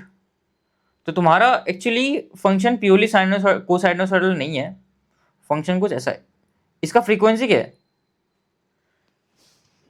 इसका फ्रीक्वेंसी क्या है, इसका फ्रीक्वेंसी तो सेम है यार, इसका फ्रीक्वेंसी तो 2 pi under root L C ही है, लेकिन फंक्शन कुछ ऐसा है, function purely sinusoid purely cosinusoid नहीं है, कुछ ऐसा, राइट। ये इंटरेस्टिंग था, ठीक है, समझ गए। अब तुमको क्या प्लॉट करना है, तुमको अगर कोई कोई बोले कि इंडक्टर वोल्टेज प्लॉट करना है, तो करंट पता है तुमको, इसका डिफरेंशिएशन ले लो। इंडक्टर वोल्टेज तो कॉज होगा, अगर करंट तुम्हारा प्योरली साइन है तो इंडक्टर वोल्टेज कॉज होगा। अब साइन के हिसाब से तुम कर सकते हो। तो ये हो गया वोल्टेज और करंट्स के ग्राफ। अब मैं इसको इंट्यूटिवली कैसे लिख सकता हूँ वो जानते हैं, राइट, कैसे इंट्यूटिवली। तो पहले एक्सप्रेशंस को देखते हैं। एक तो है इनिशियल वैल्यू, फाइनल वैल्यू और डीसी वैल्यू बेसिकली। तो अगर तुम नोटिस करोगे तुम्हारा वोल्टेज का ना एक डीसी वैल्यू है, इसका डीसी वैल्यू नॉन जीरो है, राइट। तो अगर तुम साइन ओमेगा नॉट टी का देखो, ठीक है, साइन ओमेगा नॉट टी का एक्चुअली ये फाइनल वैल्यू नहीं है, ये एक्चुअली गलत है, राइट। फाइनल वैल्यू तो इसका नॉन ऑसिलेटरी होता है, इसका बेसिकली डीसी वैल्यू के बारे में डिस्कशन कर रहे हैं। ये थोड़ा सा टर्म रॉन्ग है यहाँ पे, this should not be final value, this should B DC value only, right, DC value basically.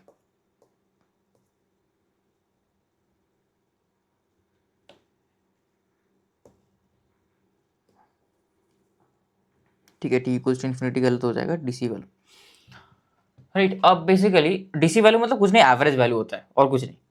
तो इनिशियल वैल्यू अगर तुम देखो साइन का, साइन का इनिशियल वैल्यू हमेशा जीरो होता है, साइन का इनिशियल वैल्यू हमेशा जीरो होता है, और साइन का डीसी वैल्यू जीरो होता है। साइन का अगर तुम डीसी वैल्यू मेजर करोगे, ये साइन है, इसका डीसी वैल्यू क्या, एवरेज वैल्यू क्या होता है, एवरेज साइन का जीरो होता है।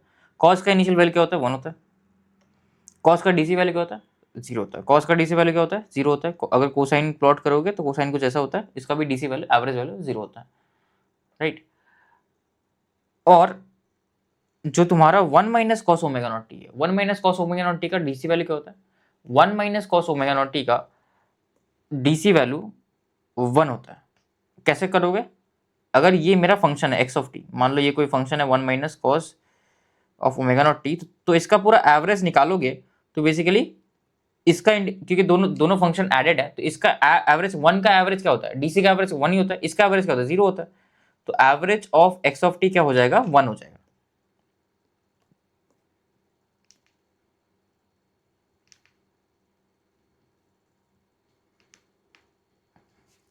Average of x of T हो जाएगा तुम्हारा 1, ठीक है। तो इसका 1 आ रहा है, तो इसका एवरेज वैल्यू 1 आएगा, 1 आएगा, और इनिशियल वैल्यू क्या होगा, 0 होगा। अब इससे ही हम बता सकते हैं, इस वाले टेबल से हम बता सकते हैं कि मेरा बेसिकली वोल्टेज या करंट साइनोसॉइड होगा, कोसाइनोसॉइड होगा, क्या होगा। अगर कोई भी तुम्हारा एक्सप्रेशन करंट या वोल्टेज अगर उसका इनिशियल वैल्यू और उसका एवरेज दोनों ही 0 हो जाए, फिर तुम्हारे करंट या वोल्टेज के एक्सप्रेशन में साइन आएगा। कैसे? तुमको पता है, ये मेरा सर्किट है, राइट? ये मेरा सर्किट है, ये तुम्हारा सर्किट है। तो तुमको पता है, अगर मेरे को करंट को प्लॉट करना है, राइट, करंट को, तो ये करंट इंडक्टर के थ्रू और कैपेसिटर के थ्रू, दोनों के थ्रू सेम है। इंडक्टर के थ्रू और कैपेसिटर के दोनों के थ्रू सेम है। और इस करंट का इनिशियल वैल्यू क्या है? अगर मैं तुमसे पूछूं इस करंट का इनिशियल वैल्यू क्या है, तो क्या बताओगे?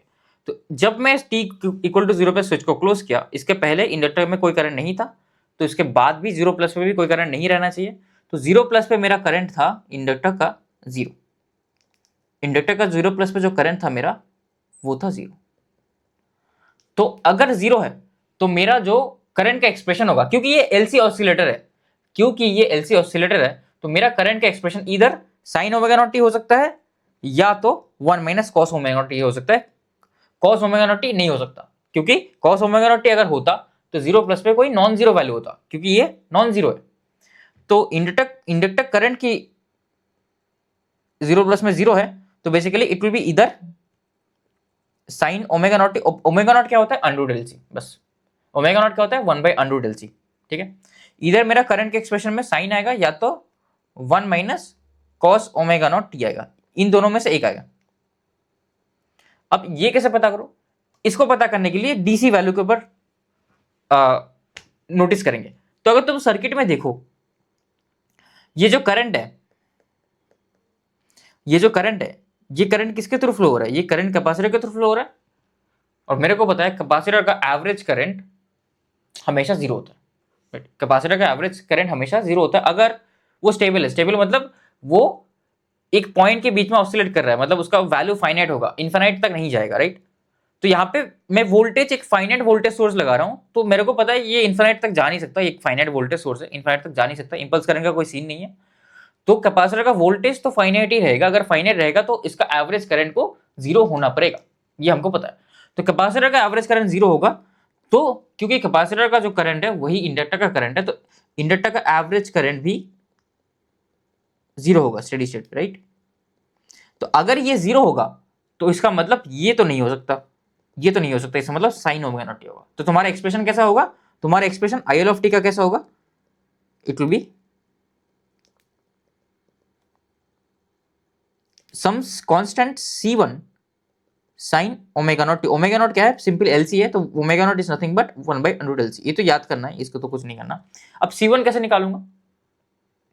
अब C1 निकालने के लिए मैं टेक्निक है, मैं बताऊंगा तुमको C1 कैसे निकालना है। लेकिन तुमको पता है ये करंट है, तो ये C1 कोफिशिएंट भी करंट होगा,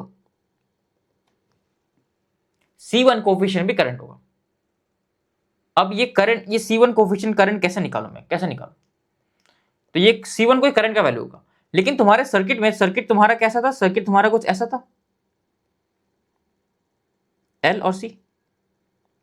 तो तुमको तो बस ये वोल्टेज पता है, तो तुमको करंट निकालने के लिए क्या करना पड़ेगा? करंट निकालने के लिए तुमको वोल्टेज डिवाइड बाय इंपेडेंस करना पड़ेगा। और एक इंपेडेंस का टर्म हमेशा आ रहा था बार बार, क्या आ रहा था? वो कैरेक्टरिस्टिक्स इंपेडेंस, जिसको ZC बोलते हैं, अंडर रूट L/C। तो इस सर्किट का कैरेक्टरिस्टिक्स इंपेडेंस होता है अंडर रूट L/C। तो तुमको, क्योंकि तुमको करंट निकालना है, करंट का एक्सप्रेशन निकालना है, यहाँ पे C1 करंट होगा, तो करंट कैसे निकालोगे? जो भी तुम्हारा वोल्टेज होगा उसको इंपेडेंस से डिवाइड कर लो, करंट आ जाएगा। तो इंपेडेंस से डिवाइड करूंगा तो ये अंडर रूट L/C हो जाएगा, तो तुम्हारा करंट का एक्सप्रेशन आ जाएगा VS अंडर रूट C/L। ठीक है, तो तुम्हारा C1 का जो एक्सप्रेशन होगा VS अंडर रूट C/L, तो तुम्हारा फंक्शन क्या हो जाएगा? VS under root C/L into VS under root C/L into sine of omega naught T, omega naught 1 by under root L/C। ये है तुम्हारा एक्सप्रेशन, राइट?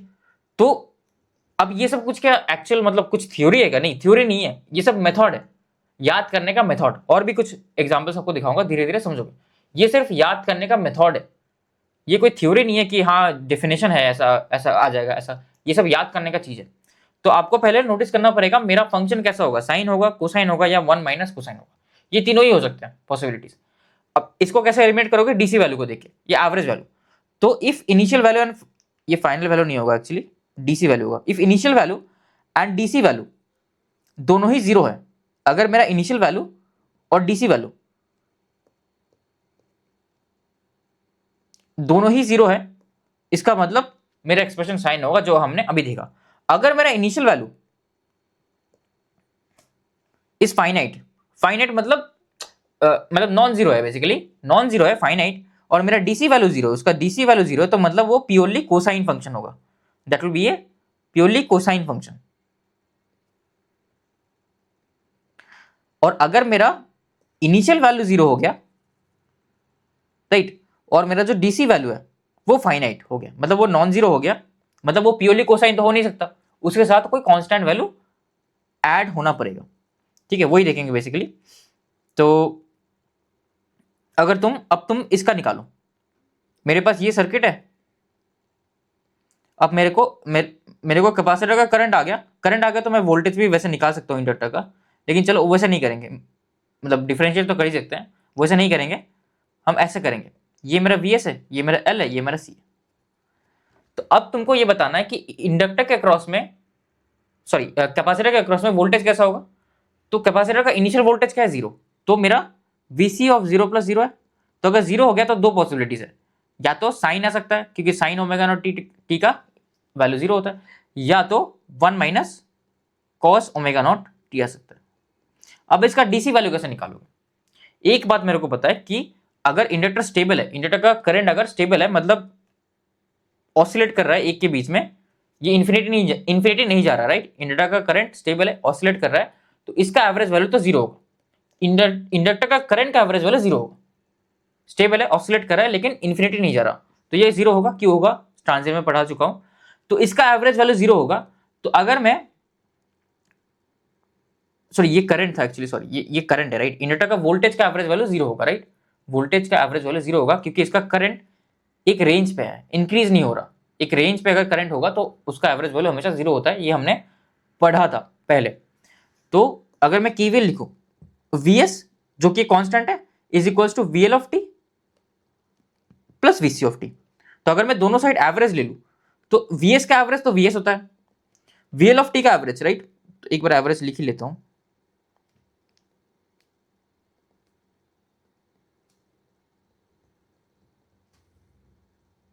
प्लस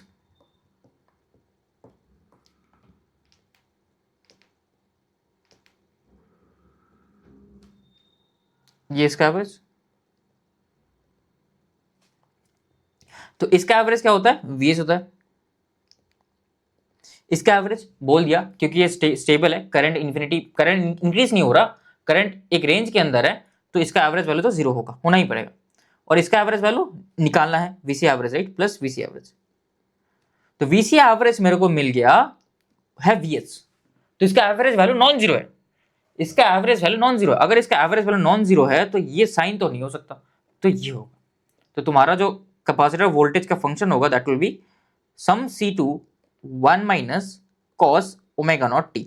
अब ये इस कांस्टेंट का वैल्यू कैसे निकालोगे, सिंपली इसका एवरेज निकालो। इसका एवरेज कितना होगा VC ऑफ एवरेज कितना होता है, VC ऑफ एवरेज अगर इस एक्सप्रेशन का एवरेज निकालो तो 1 का एवरेज तो 1 होगा, C2 तो कांस्टेंट है, 1 का एवरेज 1 होगा, इसका एवरेज 0 होगा, तो ये 1 माइनस 0 हो गया, that is equals to my VC average, that is equals to my VS। तो C2 का डायरेक्टली वैल्यू आ गया तुम्हारा VS। तो जब भी इस सर्किट में वोल्टेज है, तुमको करंट निकालना है, राइट, करंट निकालना है, करंट का कोफिशिएंट का वैल्यू निकालना है, तो सिंपली तुम क्या करोगे, जो वोल्टेज है उसको कैरेक्टरिस्टिक्स इंपेडेंस से डिवाइड कर लोगे, तो वो आ जाएगा। और उल्टे केस अगर करंट है सर्किट में और तुमको वोल्टेज में कन्वर्ट करना है, तो करंट के साथ तुम कैरेक्टरिस्टिक्स इंपेडेंस, ये जो है कैरेक्टरिस्टिक्स इंपेडेंस को मल्टीप्लाई करोगे तो तुमको वोल्टेज आ जाएगा। उसका भी देखेंगे पैरेलल सर्किट में। तो ये बेसिकली ये केस था।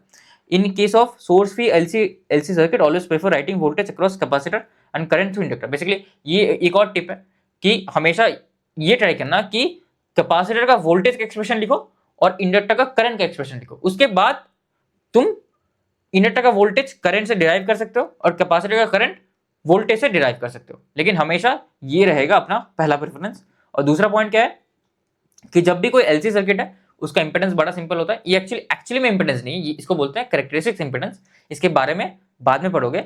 लेकिन ये एक कैरेक्टरिस्टिक्स इंपेडेंस है जो हमको वोल्टेज इजीली कैलकुलेट करके दे सकता है या करंट इजीली कैलकुलेट करके दे सकता है। समझ गए?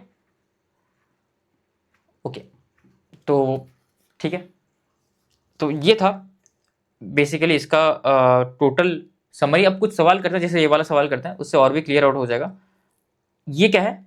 ये काइंड ऑफ एक पैरेलल सर्किट है, राइट? पैरेलल नहीं है एग्जैक्टली, हाँ। इसमें इसमें इसमें क्या है कि इसमें करंट है, करंट वोल्टेज दोनों है, वोल्टेज करंट सब कुछ है, ठीक है। इसमें इनिशियली वोल्टेज करंट दोनों है। और एक और चीज मैं बोला भूल गया, यहाँ पे सिर्फ एक ही सोर्स था, राइट? यहाँ पे सिर्फ वीएस था, ठीक है, यहाँ पे सिर्फ वीएस था। या यहाँ पे अगर तुम देखोगे कि सिर्फ तुम्हारा क्या था यहाँ पे सिनारियो, सिर्फ तुम्हारा कुछ भी नहीं था, इनिशियल वोल्टेज भी नहीं था, इनिशियल करंट भी नहीं था। लेकिन अगर दोनों आ रहे हैं, इनिशियल वोल्टेज इनिशियल करंट दोनों आ रहे हैं, तो हमेशा सुपरपोजिशन यूज करो। समझिए? सो एक और चीज कि if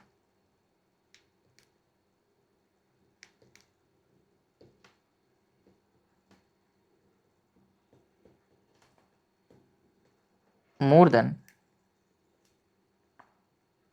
two sources, more than one source is involved,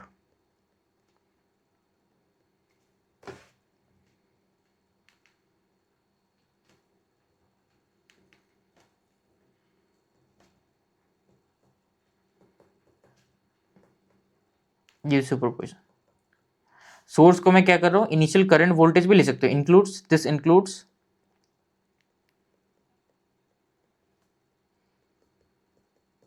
initial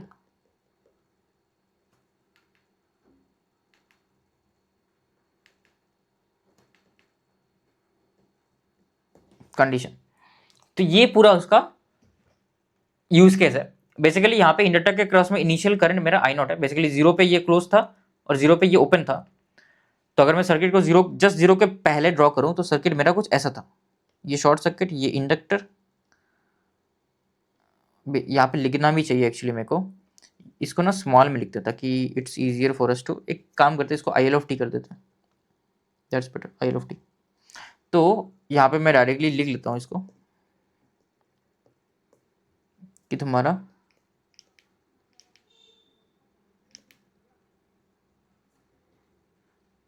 I of zero minus equals to I naught है, राइट?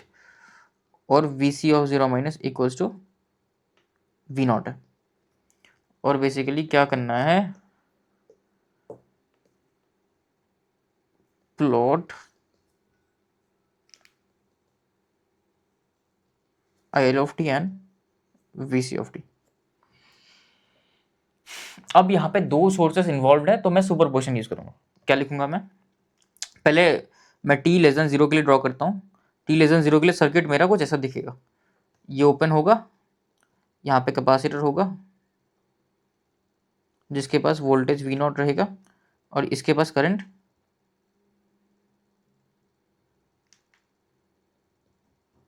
आई नॉट रहेगा, ठीक है। अब ये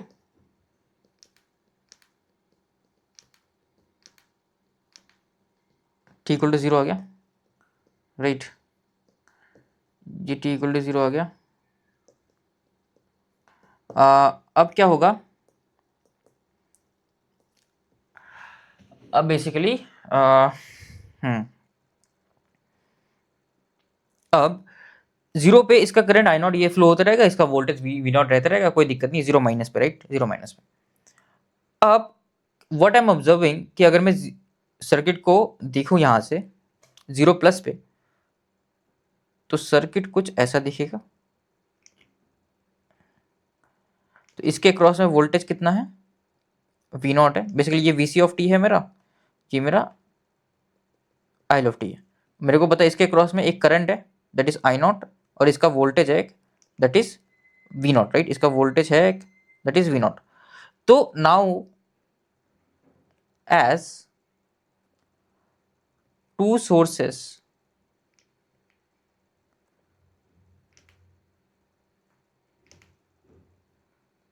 आर इन्वॉल्व, तो क्या हो जाएगा, now as two sources are involve, इसलिए हम यूज करेंगे सुपरपोजिशन। तो एक बार कंसिडर करेंगे कि आई नॉट करंट था, तब क्या करंट और वोल्टेज का एक्सप्रेशन होगा। एक बार कंसिडर करेंगे जब वी नॉट वोल्टेज था, तब क्या करंट और वोल्टेज का एक्सप्रेशन होगा, फिर दोनों को ऐड कर देंगे, बस इतना करना है। ठीक है, तो पहले considering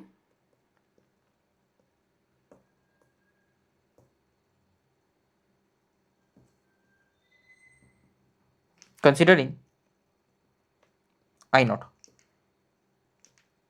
if I consider I not only, अगर मैं आई नॉट को कंसिडर करता हूं,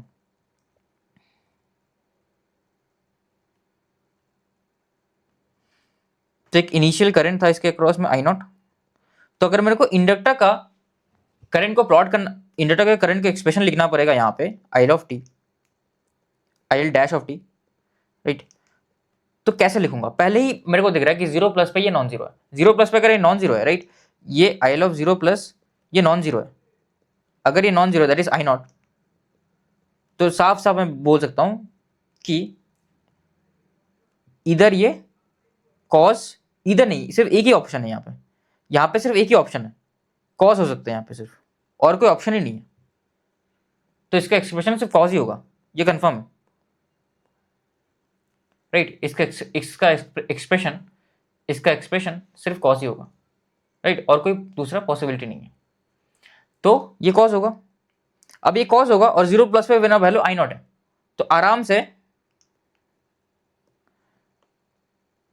मैं I L dash of T का एक्सप्रेशन डायरेक्टली लिख सकता हूं, क्या हो जाएगा ये I L dash of T का एक्सप्रेशन, ये हो जाएगा I naught cos omega naught T, omega naught क्या है 1/√LC, डायरेक्टली लिख दिया मैंने डायरेक्टली, और यू ऑफ टी भी होगा, क्योंकि इसके पहले क्या था, इसके पहले ये बेसिकली कांस्टेंट आई नॉट था, उसको नहीं लिख रहे हैं, उसको अभी अवॉइड कर रहे हैं, ठीक है, उसको बाद में चलो यहाँ पे अटैच कर देते हैं, I naught into U of minus T, ठीक है, इसके पहले I naught into U of minus T था। ये तो आ गया करंट का एक्सप्रेशन, लेकिन वोल्टेज, कैपेसिटर वोल्टेज का कैसे लिखूंगा, हाँ ये इंटरेस्टिंग है, कैपेसिटर वोल्टेज का,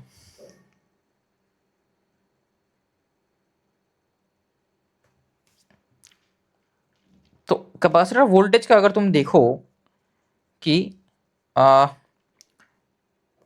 क्या वोल्टेज चेंज होगा, चेंज तो होगा, जीरो प्लस पे वोल्टेज क्या ये होल्ड करके रखना चाहेगा, हाँ होल्ड करके रखना चाहेगा, क्योंकि इसका जीरो माइनस पे कितना वोल्टेज था, अच्छा सॉरी, इस केस में सिर्फ आयो को कंसिडर कर रहा हूँ, तो कैपेसिटर तो अनचार्ज था, सिर्फ अगर आयो को कंसिडर कर रहा हूँ, तो जीरो माइनस पे वोल्टेज इसके क्रॉस में जीरो रहा होगा, और जीरो प्लस पे वोल्टेज कितना है, जीरो प्लस पे वोल्टेज मेरा जीरो होगा, क्योंकि करंट कांस्टेंट फ्लो हो रहा है, अगर कांस्टेंट करंट फ्लो हो रहा है तो वोल्टेज सडनली चेंज नहीं होगा, तो जीरो, तो जो मेरा कैपेसिटर वोल्टेज है उसका स्टार्टिंग पॉइंट जीरो से है, राइट, अगर जीरो से है तो it can be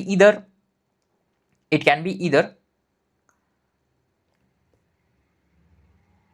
sign omega naught T और 1 - कॉस ओमेगा नॉट टी। अब कौन सा होगा, देखो एक बड़ा सिंपल, तुमको पता है, तुमको करंट पता है, तुम इससे वोल्टेज निकाल लोगे, ऐसा कुछ डिफिकल्ट सा चीज नहीं है, लेकिन इंट्यूशन से करने में मजा आता है, राइट।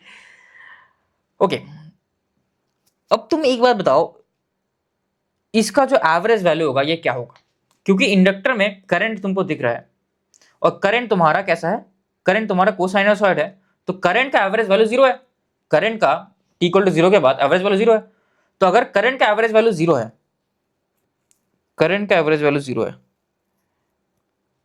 करंट का एवरेज वैल्यू जीरो है, इसका मतलब वोल्टेज तुम्हारा, वोल्टेज का एवरेज वैल्यू जीरो नहीं होगा, राइट। एक सेकेंड, वोल्टेज जीरो भी हो सकते हैं, मेरे को वोल्टेज का एवरेज वैल्यू चाहिए, वोल्टेज का एवरेज वैल्यू मैं कैसे बताऊं, वोल्टेज का एवरेज वैल्यू मैं कैसे बताऊं, हाँ ये करंट एक रेंज के बीच में ऑसिलेट कर रहा है, एक रेंज स्टेबल रेंज के बीच में ऑसिलेट कर रहा है, तो अगर एक स्टेबल रेंज के बीच में ऑसिलेट कर रहा है तो इसका जो एवरेज वोल्टेज होगा ना ये जीरो होगा, ये इंडक्टर का प्रॉपर्टी था, अगर तुमको याद होगा, एवरेज वोल्टेज जीरो होगा, तो अगर इंडक्टर का एवरेज वोल्टेज जीरो होगा तो कैपेसिटर का भी एवरेज वोल्टेज जीरो होगा, दोनों पैरेलल में कनेक्टेड है, तो बेसिकली हम ये चूज करेंगे, we will choose this one, क्योंकि मेरा एवरेज वैल्यू 0, राइट, समझ गए?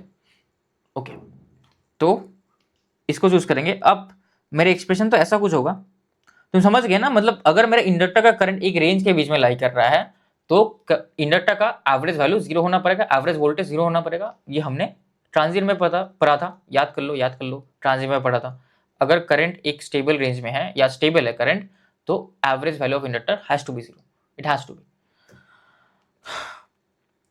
तो एवरेज वैल्यू 0 होगा तो मेरा एवरेज वोल्टेज भी 0 होगा। अगर एवरेज वोल्टेज 0 होगा तो ये वाला हो सकता है, ये नहीं हो सकता।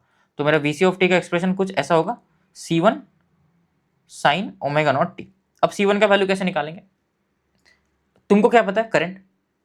करंट पता है, C1 कैसे निकालोगे? वोल्टेज निकालना है। करंट पता है, वोल्टेज निकालना है। कैसे निकालोगे? Current multiplied by impedance is equal to voltage. तो करंट आई नॉट है, I naught multiplied by impedance, that is under root L by C will be my voltage. तो ये हो जाएगा मेरा कांस्टेंट। तो मेरा VC ऑफ टी हो जाएगा सिंपली,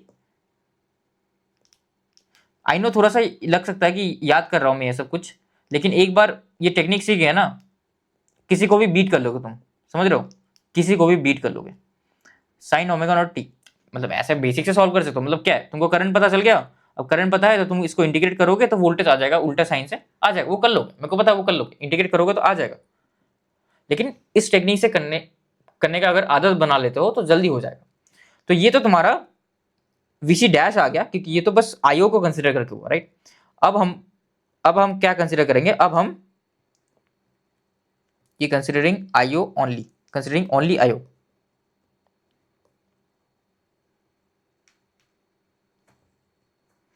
और कंसिडरिंग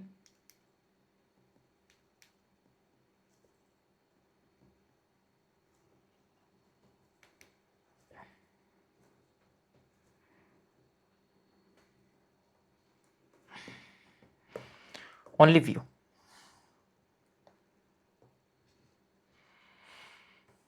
तो इस बार थोड़ा सा डिफरेंस होगा, इस बार वोल्टेज है। तो कैपेसिटर के लिए तो बड़ा आसान है, ये VC ऑफ टी है, तो कैपेसिटर का इनिशियल वोल्टेज V0 है। तो कैपेसिटर के लिए तो बड़ा बेसिक है, VC double dash of T.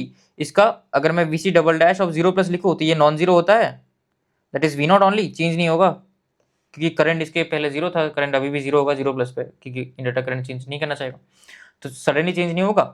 तो नॉन जीरो है, this is not equal to 0, तो एक ही ऑप्शन है कॉस। तो बेसिकली ये कॉस होगा, और कोफिशिएंट क्या होगा? कोफिशिएंट जो वोल्टेज था वही होगा, V0 cos omega naught T. VC double dash T का एक्सप्रेशन आ गया। अब करंट का, इंडक्टर का करंट का कैसे निकालेंगे? इंडक्टर करंट का कैसे निकालेंगे? IL double dash of T, इसको कैपिटल लिखते हैं, IL double dash of T. इसके लिए सोचना पड़ेगा थोड़ा सा, इसके लिए तुमको ये बताना पड़ेगा पहले 0 प्लस पे वैल्यू क्या होगा, क्योंकि ये फाइनाइट वोल्टेज है, तो 0 प्लस पे 0 माइनस पे वैल्यू इसका 0 था। इंडक्टर में कोई करंट नहीं था initially, considering this case 2, right. अगर कोई करंट नहीं था तो तुम्हारा जो करंट का वैल्यू होगा IL double dash of T 0 plus पे वो 0 होगा, क्योंकि 0 माइनस पे भी 0 था। तो दो केस हो सकते हैं, एक तो हो सकता है साइन ओमेगा नॉट टी, एक हो सकता है 1 minus cos omega naught T. अब कौन सा होगा? इसके लिए तुमको एवरेज वैल्यू के बारे में बात करना पड़ेगा। फिर से सेम सिचुएशन कि तुम्हारा कैपेसिटर का जो वोल्टेज है वो एक रेंज के अंदर लाई कर रहा है, तो उसका जो एवरेज वैल्यू ऑफ करंट होगा वो 0 होगा, क्योंकि वो स्टेबल है। तुम्हारा कैपेसिटर का जो वोल्टेज है वो स्टेबल है, तो तुम्हारा जो एवरेज वैल्यू ऑफ करंट होगा वो 0 होगा, ठीक है, क्योंकि ये स्टेबल रेंज पे लाई कर रहा है। अगर ये स्टेबल रेंज पे लाई कर रहा है तो एवरेज वैल्यू ऑफ करंट 0 होगा, वो नहीं पड़ेगा। तो अगर एवरेज वैल्यू ऑफ करंट 0 होगा तो average value of inductor current भी 0 होगा, क्योंकि दोनों तो अपोजिट है, नेगेटिव है, लेकिन 0 इक्वल्स टू -0, तो नेगेटिव है तो कोई फर्क नहीं पड़ता, लेकिन एवरेज वैल्यू तो 0 है। तो 0 एवरेज वैल्यू है तो फिर हमको साइन चूज करना पड़ेगा, बिकॉज माई रीजन क्या है, माई IC of average is 0, hence my IL of average also will be 0, क्योंकि एक सीरीज सर्किट है, दोनों अपोजिट है, लेकिन -0 इक्वल टू +0 फर्क नहीं पड़ता, तो दिस विल बी 0। तो तुम्हारा 0 अगर एवरेज है तो साइन चूज करना पड़ेगा, तो यहां पे साइन ओमेगा नॉट टी आएगा, लेकिन कोफिशिएंट में क्या आएगा? कोफिशिएंट में क्या आएगा? और यहां पे एक और चीज है कि ये तो बस टी ग्रेटर देन जीरो के लिए, टी लेस देन जीरो के लिए क्या होगा, ये वी नॉट होगा, राइट। माइनस टी से इसको वी नॉट दिखता है, तो टी लेस देन जीरो के लिए माइनस वी नॉट हमेशा था। उसके बाद ये वाला एक्सप्रेशन फॉलो करेगा। अब इसका कोफिशिएंट क्या होगा, अब तुमको वोल्टेज पता है लेकिन करंट नहीं पता, क्या करोगे, वोल्टेज बाय इंपेडेंस, तो ये हो जाएगा वी नॉट। अगर तुमको ये कोफिशिएंट निकालना पड़ेगा C5, तो तुम क्या, या कुछ भी मतलब C2 कुछ भी निकालना है तुमको कोफिशिएंट, राइट। तो कैसे निकालोगे, C2 would be equals to, ये तो ये करंट है तो ये भी करंट होना पड़ेगा, तो ये voltage V naught upon the impedance that is L by C, तो ये हो जाएगा V naught under root C by L। तो डायरेक्टली तुम लिखोगे यहाँ पे V not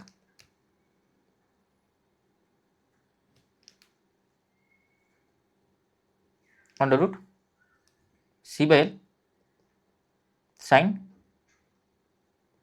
omega naught T, UT मत भूल जाना, यूटी भी डालना है एक्चुअली, यूटी मत, पिछले इसमें भी यूटी मत भूल जाना, राइट, इसमें यूटी भी डालना है, ठीक है, ओके। ये हो गया। अब फाइनल एक्सप्रेशन क्या होगा, सुपरपोजिशन लगा लिया, दोनों को क्लब कर लो, तो तुम्हारा ओवरऑल जो कैपेसिटर वोल्टेज का एक्सप्रेशन होगा that would be this plus the other one, right. Other one क्या है, ये वाला,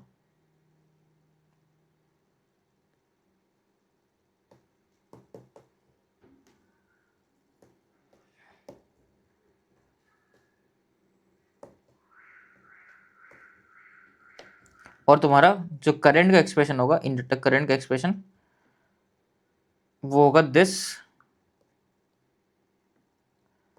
सुपरपोजिशन लगा रहे हैं तो मैं बस यू ऑफ टी के टर्म्स को एक साथ क्लब कर रहा हूँ और माइनस यू ऑफ टी के टर्म्स को दूसरे जगह में क्लब कर रहा हूँ, ठीक है, प्लस दिस,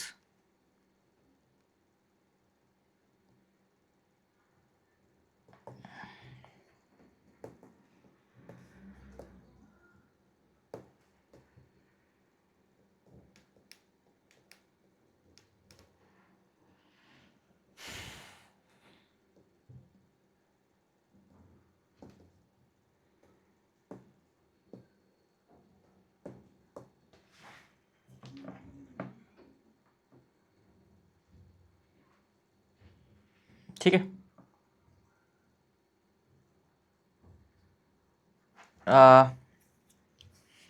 तो ये हो गया एक्सप्रेशन। तो ऐसे करके निकाल सकते हो, ये देखने में बहुत बड़ा लग रहा है लेकिन इसको अगर तुम पार्ट्स में सॉल्व करोगे जल्दी हो जाएगा। ये सॉल्व करने में मतलब तुम समझ नहीं रहे हो, बहुत लोगों को बहुत टाइम लग जाएगा अगर ये वाला मेथड नहीं पता, राइट। तो इसको प्लॉट, एक्चुअली प्लॉट करना थोड़ा सा मुश्किल है, प्लॉट को हम अवॉइड करते हैं। ये बेसिकली कुछ साइन और कॉस का, मतलब वो पिछले वाला जो निकाला था ना उसी का एक्सप्रेशन वाला आ गया, राइट, ये वाला। तो प्लॉट कर सकते हैं, दिक्कत नहीं है, लेकिन लेट्स नॉट प्लॉट, जस्ट ऐसा बोलता हूँ कि find IL of T and VC of T, बस इतना। अब दूसरा सवाल करते हैं, ये वाला। यहाँ पे फिर right the expression for VL of T, VC of T, IL of T. हमेशा क्या पता है कि इंडक्टर के लिए तुम VL ऑफ टी नहीं निकालोगे, पहले करंट निकालोगे, उससे वोल्टेज निकाल सकते हो डिफरेंशिएट करके। कैपेसिटर के लिए हमेशा वोल्टेज निकालने का ट्राई करना, करंट डिफरेंशिएट करके निकाल सकते हो, हमेशा ये ट्राई करना, ठीक है। अब इसको सॉल्व करते हैं, पहले t लेस देन 0 के लिए सॉल्व करते हैं। t लेस देन 0 में क्या हो रहा था, t लेस देन 0 में ये तो क्लोज हो रहा है t इक्वल टू 0 पे, तो ये ओपन था, t लेस देन 0 के लिए ये क्लोज था, और ये भी ये तो ऐसे ही रहेगा v नॉट। तो इस अगर मेरे को एक चीज लिखना होगा कि मेरा जो VC ऑफ t है या VC of 0 minus that is equals to v naught, और तुम्हारा जो IL ऑफ 0 माइनस है दैट इज इक्वल्स टू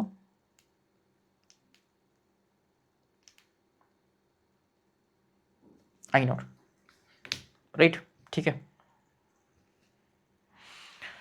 तो अब बेसिकली हम इसको सॉल्व कर सकते हैं कि 0 माइनस पे अगर मैं सर्किट को ड्रॉ करूं तो ये तो ओपन हो जाएगा,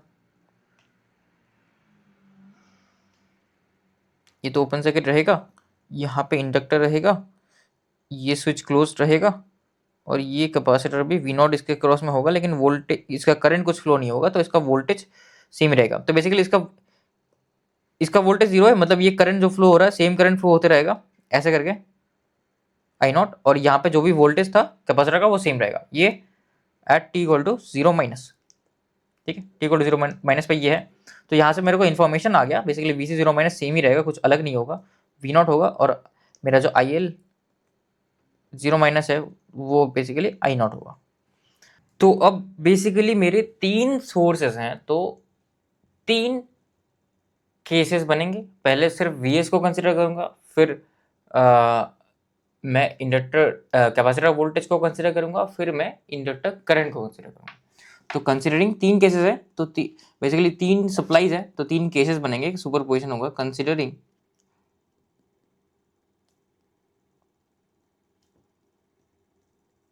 only VS, considering only VS, तो ये कितना हो जाएगा? अगर मैं वीएस को कंसिडर कर रहा हूँ तो बेसिकली तुम्हारा जो सर्किट, पहले सर्किट को बनाओ। सर्किट तुम्हारा सिंपल एलसी होगा, राइट? ये एलसी और यहाँ पे वीएस। तो ऑलरेडी हमको पता है इसका रिस्पॉन्स कैसा होता है। अभी मैं इंडक्टर में इनिशियल कोई वोल्टेज, इंडक्टर में इनिशियल कोई करंट नहीं मान रहा, और कैपेसिटर में कोई इनिशियल वोल्टेज नहीं मान रहा, तो दोनों में ही इनिशियल वोल्टेज और करंट जीरो है। तो दोनों में ही जीरो है, तो दोनों का एक ही पॉसिबिलिटी है, साइन हो सकता है। दोनों के लिए ही साइन एक्सप्रेशन हो सकता है, और कुछ नहीं हो सकता, राइट? तो इसका क्या एक्सप्रेशन होगा? मेरा वोल्टेज को कैसे मैं लिखूंगा, क्योंकि दोनों का ही मतलब V C of zero plus zero होगा और I L of zero plus zero होगा, तो दोनों एक ही पॉसिबिलिटी है, साइन ओमेगा नॉट टी के अलावा और कोई पॉसिबिलिटी नहीं है। तो मेरा V C dash of T क्या हो जाएगा? यहाँ पे वोल्टेज क्या है? वी एस है, तो वी एस आ गया sign omega naught T. Obviously you of T होगा, क्योंकि ये वाला circuit T greater than zero के बाद ही वैलिड है, उसके पहले वैलिड नहीं है, तो यू ऑफ टी भी एक मल्टीप्लिकेशन में आएगा। और तुम्हारा I L dash of T, अब यहाँ पे मेरे को करंट लिखना है, वोल्टेज पता है, करंट कैसे लिखूंगा? वोल्टेज डिवाइड बाई इम्पिडेंस, तो ये हो जाएगा V S under root C by L sine omega naught T U of T. ठीक है, ये आ गया। अब इसके बाद ये तो पहला वाला केस आ गया, इसके बाद मैं कंसिडरिंग ओनली वी नॉट, मतलब कैपेसिटर का वोल्टेज को कंसिडर कर रहा हूं, तो फिर वी एस जीरो हो जाएगा, राइट? वी एस नहीं रहेगा, फिर सर्किट कुछ ऐसा दिखेगा।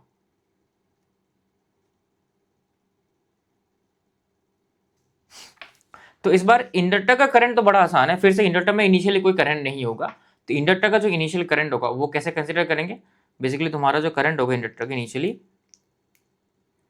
वो जीरो होगा, क्योंकि इसके पहले भी जीरो था, तो करंट सडनली चेंज नहीं होगा। तो इंडक्टर के लिए तो आसान है, जो तुम्हारा आई एल डबल डैश होगा, L double dash of T, that will be nothing but sine का फंक्शन। लेकिन फिर से अब दिक्कत ये हो गई कि साइन का फंक्शन तो होगा, कोफिशिएंट में क्या होगा? तुमको कुछ वोल्टेज बोला है क्या? हाँ, वोल्टेज पता है वी नॉट। अगर वोल्टेज पता है, क्या तुम करंट निकाल पाओगे क्या? हाँ, निकाल पाओगे। वोल्टेज को इम्पीडेंस से डिवाइड कर दो, तो ये हो जाएगा वी नॉट इम्पीडेंस से डिवाइड करोगे तो V naught into under root C by L, that's it, V naught into under root C by L, ये आ जाएगा, राइट? ठीक है,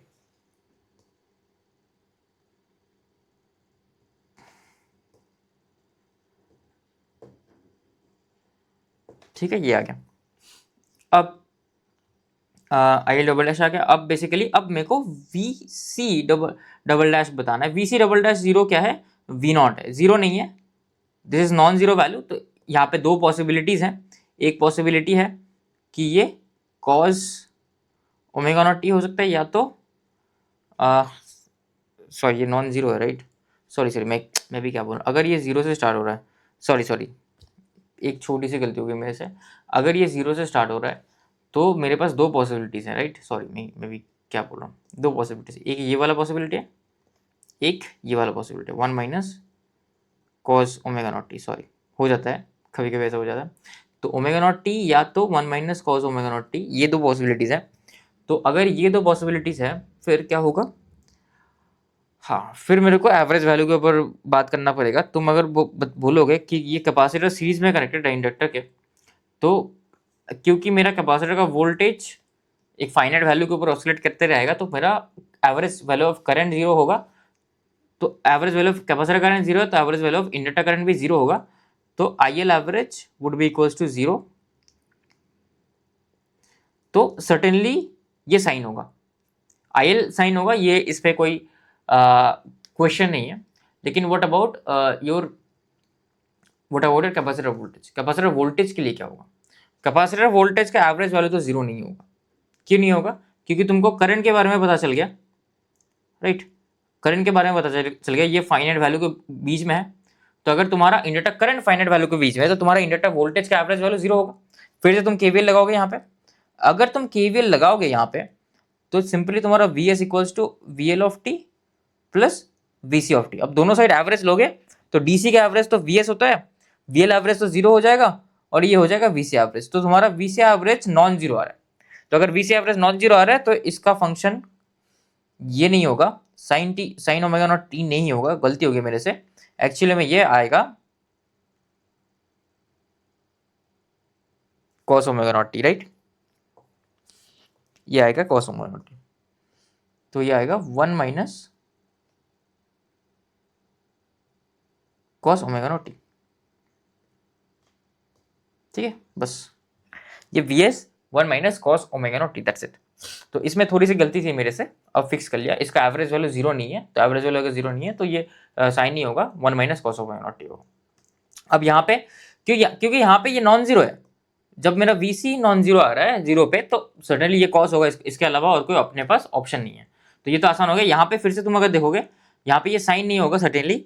अगर मेरा I L zero plus zero आ रहा है, तो फिर मेरे को देखना पड़ेगा मेरा एवरेज करंट का वैल्यू क्या होगा। एवरेज करंट का वैल्यू जीरो होगा, क्योंकि ये कैपेसिटर के सीरीज में लगा है, और कैपेसिटर का जो वोल्टेज है वो ऑब्वियसली इनफाइनाइट नहीं हो सकता, वो एक लिमिट के बीच में रहेगा। क्योंकि कैपेसिटर का तुम वोल्टेज देखोगे, ये वी नॉट से माइनस वी नॉट ऐसा कुछ ऑसिलेशन, कुछ तो होगा ऑसिलेशन, तो एक लिमिट के बीच में रहेगा। क्योंकि लिमिट के बीच में है, तो कैपेसिटर का एवरेज करंट जीरो होगा, वो सीरीज में है इंडक्टर के, तो इंडक्टर का एवरेज करंट भी जीरो होगा। As I C average is zero, तो अपना आई एल एवरेज भी जीरो होगा।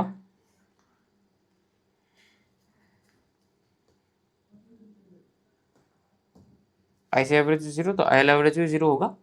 तो फिर अगर ये जीरो है तो फिर सिंपली साइन चूज करेंगे। अगर ये जीरो है तो साइन चूज करेंगे, अगर नॉन जीरो होता है तो 1 minus cos omega naught T choose करते हैं, राइट? और ये नॉन जीरो है तो एक ही ऑप्शन है कॉस ओमेगा नॉट टी का, इसके अलावा कोई ऑप्शन नहीं है। तो अपना V C double dash of T क्या हो जाएगा? V C double dash of T हो जाएगा V naught cos omega naught T. UT UT मत भूल जाना, क्योंकि जीरो के पहले तो ये सब जीरो था, स्विच क्लोज हुआ है, राइट? ठीक है, ये हो गया वी नॉट को। फिर इसके बाद हम कंसिडर करेंगे आई नॉट। तो आई नॉट को अगर तुम कंसिडर करोगे,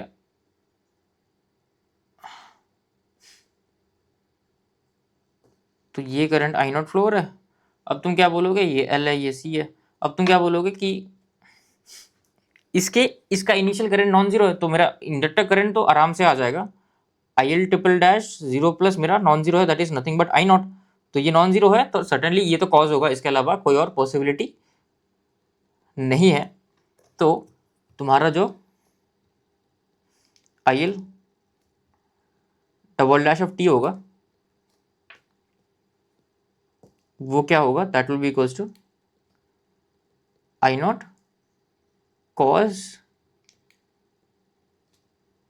omega naught T into U of T plus I naught U of minus T, because क्योंकि आई नॉट इनिशियल में आई नॉट एक करंट था, तो नेगेटिव मतलब जो पहले basically T less than zero के लिए आई नॉट करंट था, तो इसलिए U of minus T add कर दिया। ये तो I triple dash of T आ गया। लेकिन what about V C of T? V C of T कैसे निकालो? V C of zero plus क्या होगा? देखो, जीरो से पहले जीरो वोल्टेज था, कैपेसिटर में कोई चार्ज नहीं है, और जीरो के बाद भी जीरो होगा, क्योंकि करंट मेरा फाइनाइट है। तो ये जीरो हो गया, तो मेरे पास दो पॉसिबिलिटीज है, एक है साइन ओमेगा नॉट टी का, एक है 1 minus cos omega naught T का। अब फिर से सिंपल एक एलसी सर्किट है, यहाँ पे मेरा करंट एक फाइनाइट रेंज के अंदर है। अगर करंट फाइनाइट रेंज के अंदर है तो मेरा जो इंडक्टर का एवरेज वोल्टेज होगा वो जीरो होगा। अगर इंडक्टर का एवरेज वोल्टेज जीरो होगा, अगर इंडक्टर का एवरेज वोल्टेज जीरो होगा तो मेरा कैपेसिटर का एवरेज वोल्टेज भी जीरो होगा, दोनों पैरेलल में कनेक्टेड है। तो सर्टेनली एवरेज वाला जीरो, तो मेरे को साइन चूज करना पड़ेगा। तो मेरा V C triple dash of T क्या आ जाएगा, ये आ जाएगा, कोई बाहर में कांस्टेंट रहेगा जो होगा साइन ओमेगा नॉट टी। अब बाहर में कांस्टेंट क्या होगा, वो होगा करंट, जो भी पता है अपने को, current into the impedance. Impedance कितना है, under root L by C. तो ये हो जाएगा आई नॉट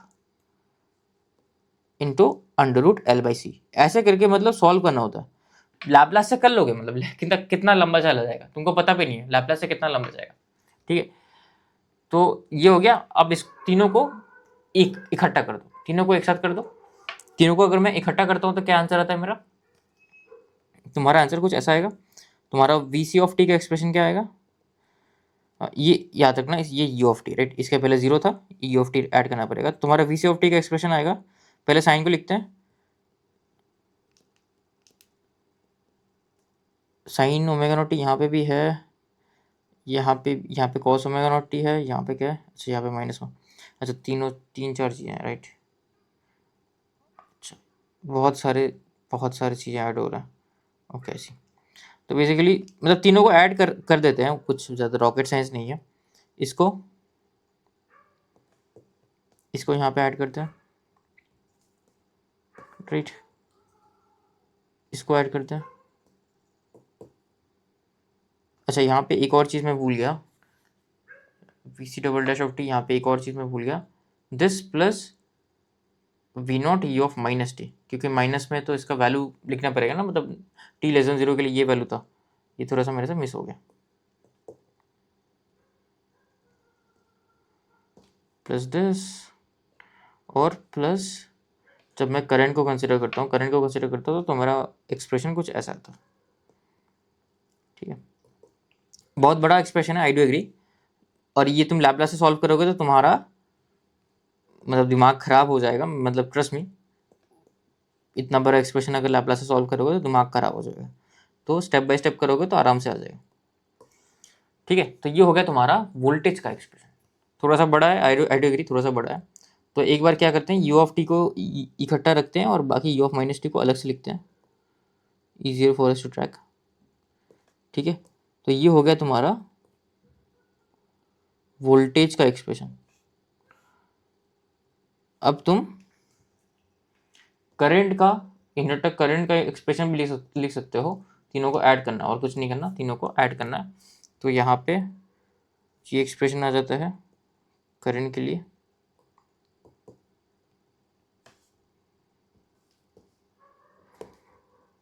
पहले केस में, दूसरे केस में ये एक्सप्रेशन आ जाता है,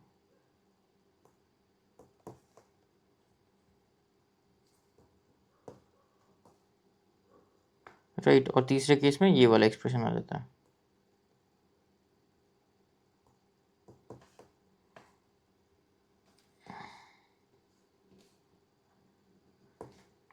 ये तीनों केसेस में क्या कर सकता हूँ ना, मैं यू ऑफ टी को कॉमन ले सकता हूँ एक्चुअली, ताकि थोड़ा सा मेरा स्पेस बच जाए। तो एक काम करते हैं, यू ऑफ टी को कॉमन ले लेते हैं,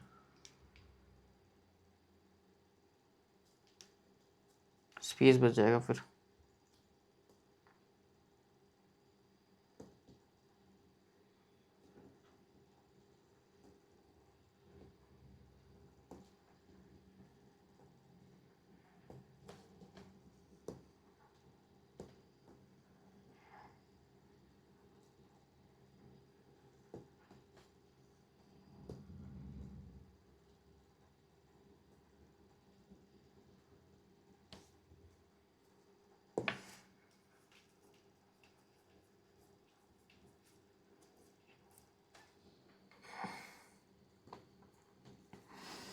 तो ये हो गया, यहाँ पे भी सेम चीज़ करते हैं, यू ऑफ टी को कॉमन ले लेते हैं, ईजी रहेगा अपने लिए।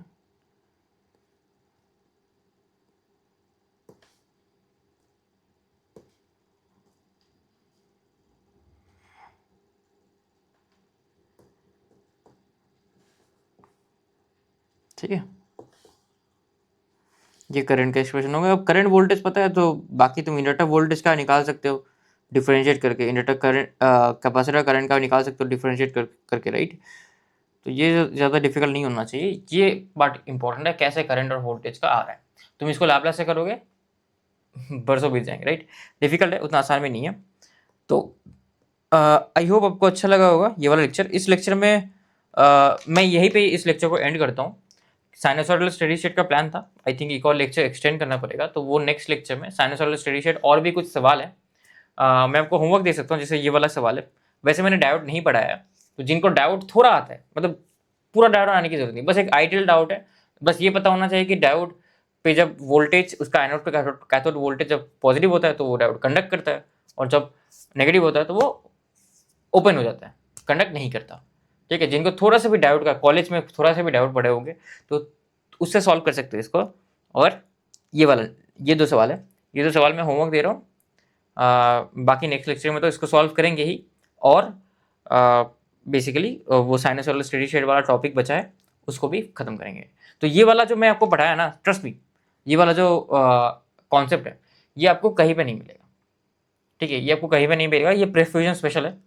ठीक है, ये हिमांशु सर का ये मेथड, मैंने इसको थोड़ा सा मॉडिफाई किया, थोड़े से उसमें कॉन्सेप्चुअल गैप्स थे, उसको थोड़ा सा मैंने मॉडिफाई किया और मैंने ये वाला मेथड निकाला। तो कहीं और पे आपको मिलेगा नहीं। जो लोग ड्रॉपर है उनको पता होगा ये सारी चीज़ें, मतलब अगर दूसरी जगह में पढ़ोगे तो कितना मैथमेटिकल पढ़ाते हैं। मैं तो यहाँ पे बहुत सिंप्लीफाई करके आपको बेसिकली मेथड बता दिया कैसे करना है। ये सबसे डिफिकल्ट वाला क्वेश्चन है, ठीक है, इससे ज़्यादा मैक्सिमम डिफिकल्ट पूछ ही नहीं सकता। ठीक है, तो मैंने आपको एकदम मैक्सिमम सबसे डिफिकल्ट वाला पूछ लिया, और ऑब्वियसली नेक्स्ट लेक्चर में और भी पढ़ेंगे। तो आपको अगर अच्छा लग रहा है वीडियो को लाइक करो और कमेंट करो, ऑब्वियसली वीडियोस पे कमेंट करो। अगर आपको कोई भी कॉन्सेप्ट नया सीखने को मिला, कुछ भी मिला, तो यू कैन कमेंट डाउन। इससे मतलब लगता है कि आपको एक्चुअली में अच्छा लगा वीडियो देख के। और इस प्लेलिस्ट के पहली वीडियो पे जाके भी कमेंट कर सकते हो, ताकि दूसरे लोगों को भी पता चल सके कि इस पर्टिकुलर प्लेलिस्ट में एक्चुअली में क्या हम पढ़ा रहे हैं, राइट। तो ठीक है, फिर से मिलेंगे नेक्स्ट लेक्चर पे। Thank you.